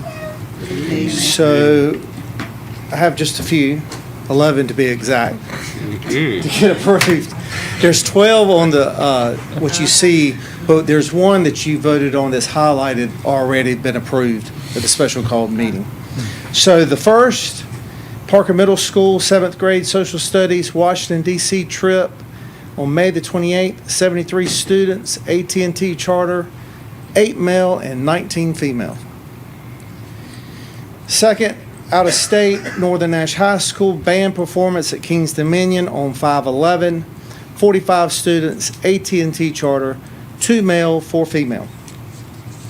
Northern Nash is requesting an overnight trip for cross-country camp at Arden, North Carolina on 7/21 through 7/26, 15 students, activity bus, 1 male, 1 female. Both are coaches. Early College is requesting an overnight peer leaders at Wesleyan University, May 22nd through May 24th. 18 students. Parents are providing transportation, 2 male and 2 female chaperones. And that was a grant they were awarded for that. Out of state, we've done number 5. Number 6, out of state, Nash Central High School, AP incentive for AP students, Kings Dominion, 5/17/24, should be 24, with 70 students. Activity bus, 3 male, 4 female. Overnight, Northern Nash High School football camp, Wesleyan University, 6/10/24 through 6/12/24, with 40 students with 4 male chaperones. Then we have an overnight camp that's hosted by DPI. And it involves several of our schools. This is when Mr. Daza Migrant Work Education Program in Charlotte. That is June 25th through June 27th with 10 students, 1 male, 1 female chaperone. Overnight, Southern Nash High School FFA State Camp, Elizabethtown, North Carolina, 6/10/24 through 6/14 with 30 students, 2 male, 3 female. Another overnight, Southern Nash High School CT State Competition in Raleigh, 6/25 through 6/27 with 40 students, 2 male, 3 female. Overnight, Southern Nash High School FFA State Leadership, Elizabethtown, 6/29 through 7/2, 15 students, activity bus, 2 male, 3 female. Overnight, Northern Nash High School Boys Basketball Camp, Winston-Salem, 6/28 through 6/30, 14 students, activity bus, and 3 male chaperones. Any questions, Mr. White, about the field trips? I'm going to entertain a motion to approve. I move that we approve the field trips as presented. Second. Motion by Dr. Washington, second by Sharonda Bullock. All in favor say aye. Aye. All opposed likewise. Thank you. Textbook contracts, Mr. White.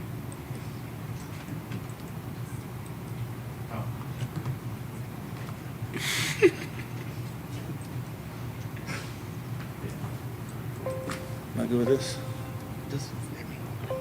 Okay, textbook process. This is for our science textbooks. And did I skip? Of course, we want to put our Y at the forefront, our students at the core with high expectations for all. Next slide is our policy code 3100, curriculum development. Quote that is very important to us in creating our curriculum.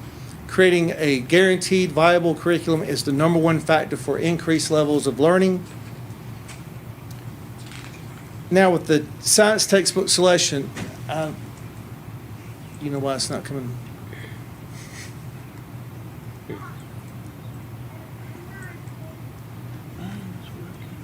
As he works on that. So this started back in November, and we did run into some concerns. So the Science National Standards has 3 components. North Carolina only adopted 2 of the 3. So we went from 1-dimensional to 2-dimensional. The national is 3-dimensional. So most vendors that we contacted are geared around the 3 components and not 2. So that was some concern that we had of what we were going to offer our students and for our teachers. So the difference between what we have this year versus next year is students will learn about, for example, gases and solids in this dimension.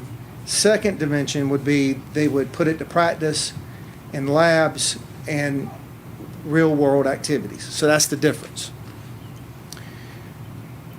The next slide is the review. We did invite parents, teachers, administration, coaches, and so on to get their input for this process. For elementary, NC Rethink, and we'll talk a little bit more about that. That is free for elementary and middle. That's offered by DPI. But of course, there need to be supplements that will be involved with Science Weekly and Gizmos. Gizmos, 612 already use Gizmos. We're expanding to 3.5 because there is a literature piece to that that's been added would benefit our students. Here are our options for middle. NC Rethink, which is free again from DPI. And what I like about that as well is there's a component for parents to be able to log on and interact with their children. With the supplemental of Generation Genius and Gizmos. And Gizmos is the STEM. They have over 500 STEM lab activities that teachers can utilize. High school, we have currently Discovery Education, and the second option is Savas Solutions. So the committee saw the options. Elementary, NC Rethink with the supplemental resources. Middle school, NC Rethink, and supplemental with Generation Genius and Gizmos. As of right now, we could not find a vendor that had a middle school that was close to our standards. There are vendors that are working on that now, and in fact, for Johnston County, Savas is working on one and hoping to have it done by the end of the summer. But instead of going all in with Savas, we want to see what product they have before we purchase further. And so that's why we want to stay with the NC Rethink, which is free for now, and supplement with Generation Genius and Gizmos. The committee did vote on Savas for high school. NC Rethink stops with 8th grade, so there's no NC Rethink for high school. We do know they needed a resource, and one reason why we like Savas, it was closer to line to what we have with North Carolina than any other vendor. And the second, they will offer workbooks for every biology student. So we thought that was very important as well. They were the only vendor that would offer the workbook for students as well. So what we considered with this process is standard alignment, grade level rigor, usability, district budget, and equity. The last is the fiscal implications, and what we need approval from the board is the Science 912 Savas at $177,000. And then, of course, our next steps would, once we get approval, we also already have begin to put a team together for curriculum mapping over the summer. Any questions, Mr. White? I entertain a motion for approval.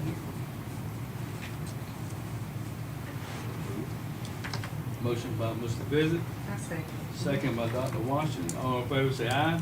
Aye. All opposed likewise. Motion carried. SSA 2024 and bonuses. Ms. Hargrove Jones. Good evening, board members. Good evening.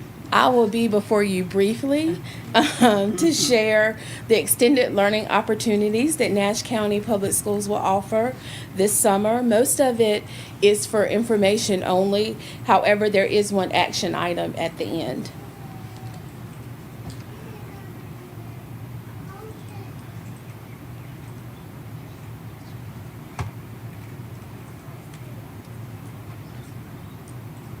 Will you control it back? I think it's going to be briefly. Okay. Let me roll it back. There you go. So, like Mr. White shared, we always start with our why, which is our mission in Nash County Public Schools to provide high-quality academic and social experiences for all.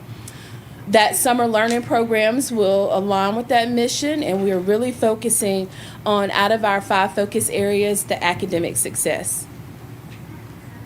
So once again this year, Career and Technical Education will offer summer programming. There will be a career exploration camp for rising 6th grade students and a career engagement camp for rising 9th grade students. There is no cost to students. Schools were given 50 slots each, and transportation is provided. Those career exploration camps will be held at Red Oak Middle, Nash Central Middle, and Southern Nash Middle, and the career engagement camps will be held at each high school. The dates for that program are June 12th through the 27th. It will run Monday through Thursday from 8:30 to 2:30. We will once again partner with Nash Community College for our Win or Work in Nash Academy. For that, we offer it it's really invitation only for 10 of our graduated students from each high school. Transportation is provided, and they focus on those job-related soft skills, and it gives them an opportunity to earn credentials and college credits while working directly in our businesses and industries. For when those camps will go, June 3rd through June 21st. It is a Monday through Thursday program as well. It will be held on the campus of Nash Community College, but on Fridays, they will actually go to businesses and industries to do those visits. The program runs from 8 until 2:30 each day. Here's a chart that outlines the rest of the summer learning opportunities that we will have. Once again, this year, students will have a chance to come back for an additional assessment opportunity in the summer. It's what we used to call the retest, which we cannot call it that anymore. We'll also, for elementary, offer Read to Achieve summer reading camp. We'll offer a migrant education camp, and high school will offer credit recovery this year. With our summer opportunity testing, that will take place at each school, grades 3 through 12, June 3rd through the 6th. It will run on that early release day schedule when students come back to take the assessment again. As a reminder, that is open to students who passed the course. However, they did not pass the associated EOG or EOC. Our migrant education program will offer a summer enhancement program for migratory students in K through 8. It will be located at Spring Hope Elementary, which is also a summer scholar site. The dates are July 8th through August 1st, Monday through Thursday, from 8 to 2. Once again, transportation and meals are provided at no cost. So for our other summer programs, who's eligible? For elementary this year, we're doing our Read to Achieve camp. That is the only summer camp that is required by law. Students in 2nd grade are invited to that if they have scored below or well below benchmark on our K-3 reading assessment. For third grade, students are offered that opportunity if they have not reached that 725 Lexile, which is required by the Read to Achieve law. For high school, it's focused on credit recovery and will invite seniors first, then juniors, then sophomores, then freshmen. Traditional schools were given 100 seats, and our city, early college, high school, and TRA were offered 25 seats for credit recovery. For elementary, the learning sites, unlike high school, they go directly to their high school. In elementary, you try to lump them together in schools. And this year, we're kind of limited with the schools that we used. We tried to stay away from any school that was majorly impacted by the demerger. So we will use Coopers, and Nashville and Coopers will be together at that site. Spring Hope will be a host site, and it will house Bailey and Middlesex as well. We will use Bienvenue, and Bienvenue will be our largest site because it was really the only school in that Rocky Mount area that wasn't impacted by the demerger. So they will have students from Winstead, Inglewood, DSJ, Baskerville, Fairview, and Williford, those students that will remain in Nash County from those schools. And Hubbard will be a site, and it will host Red Oak as well. The dates for that Summer Scholars Academy, July 8th through August 1st. Those are also the dates for the migrant program. For students, the day is from 8 to 1. It's a Monday through Thursday program, and the staff will report from 7:30 to 1:30. We're giving staff 2 work days, June 19th and 20th, to prepare for this program. And there's also a note, we have some high school students who will do credit recovery in June. And if they're doing credit recovery in June, they'll go from 8:30 to 2:30 because that is the time that those CTE camps will work. So we didn't want to have 2 different times.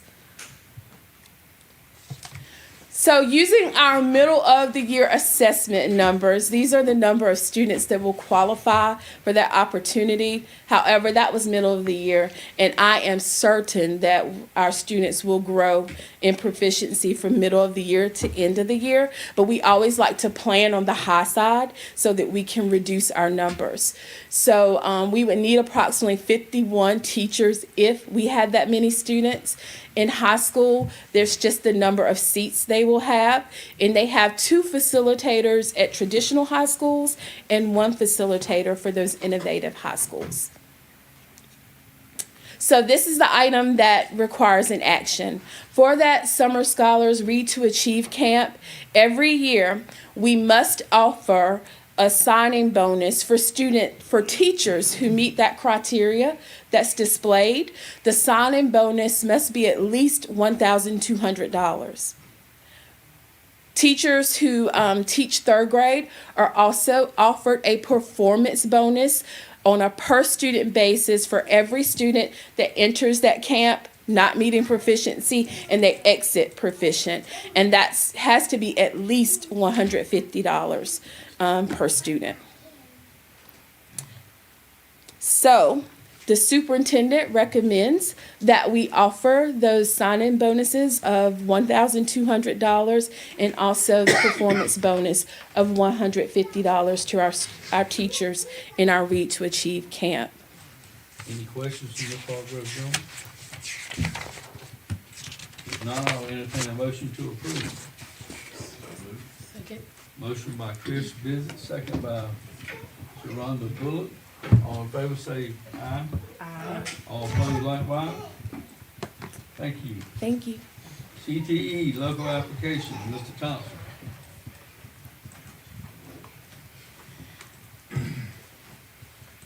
I'm kind of like lunch, standing between you and adjourning, so I will make sure I make it quick. Maybe we need to go with a motion first. All right, so tonight, so first of all, good evening. Good evening. And tonight I would like to present, like each year, the local application for CTE. And so once again, we would like to tell you the kind of the components and what the local application is. So as you know, the local application actually is our funding application for career and technical education. It also identifies the needs and priorities for our CTE programs in Nash County Public Schools. It ensures CTE programs adhere to legislation related to state and federal funding.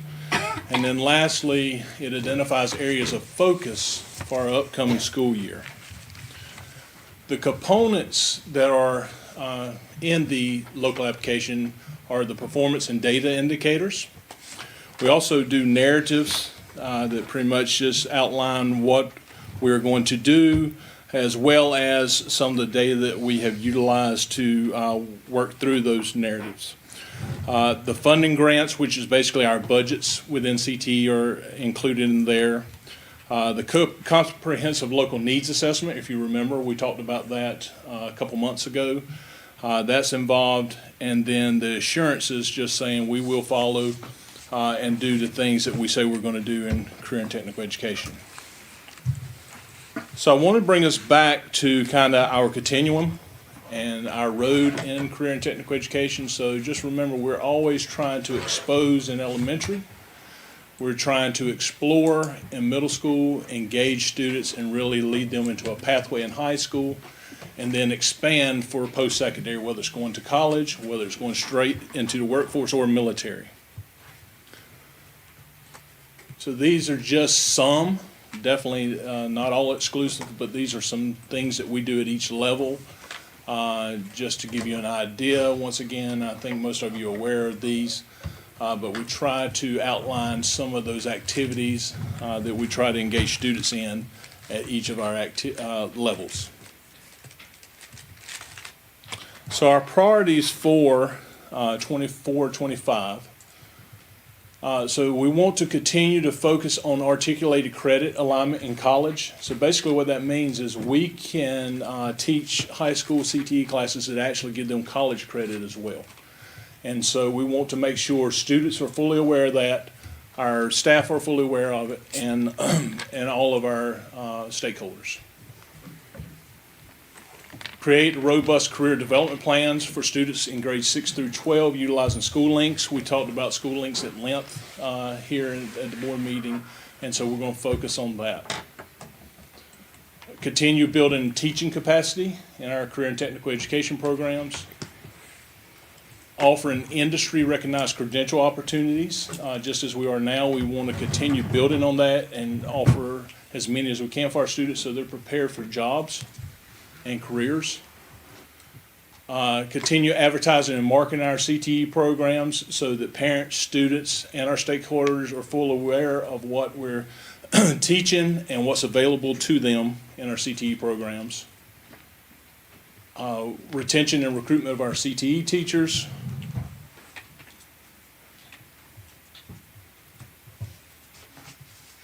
There you go. Thank you. Enhancing career and technical organization CTSOs, which that is like our FFA, our FCCLA, Skills USA. Building capacity with our career partners to ensure labor market alignment. And then lastly, providing work-based learning experiences. This will be allowing students to move into internships, advanced studies, pre-apprenticeships to prepare for careers. Just as a reminder, this application actually funds come in from this application, which is the PRC 013, which is all of our CTE personnel, including all our teachers. Also, our state funding for buying equipment and field trips and the things we do in career and technical education, as well as federal funding, which falls under Perkins 5, which is PRC 017. So the superintendent is recommending approval of the local application for this year, and I will entertain any questions at this time. No questions? I will entertain a motion to approve. So moved. Motion by Mr. Visit, second by Ms. Bullock. I saw you nod, Ms. Bullock. All in favor say aye. Aye. All opposed likewise.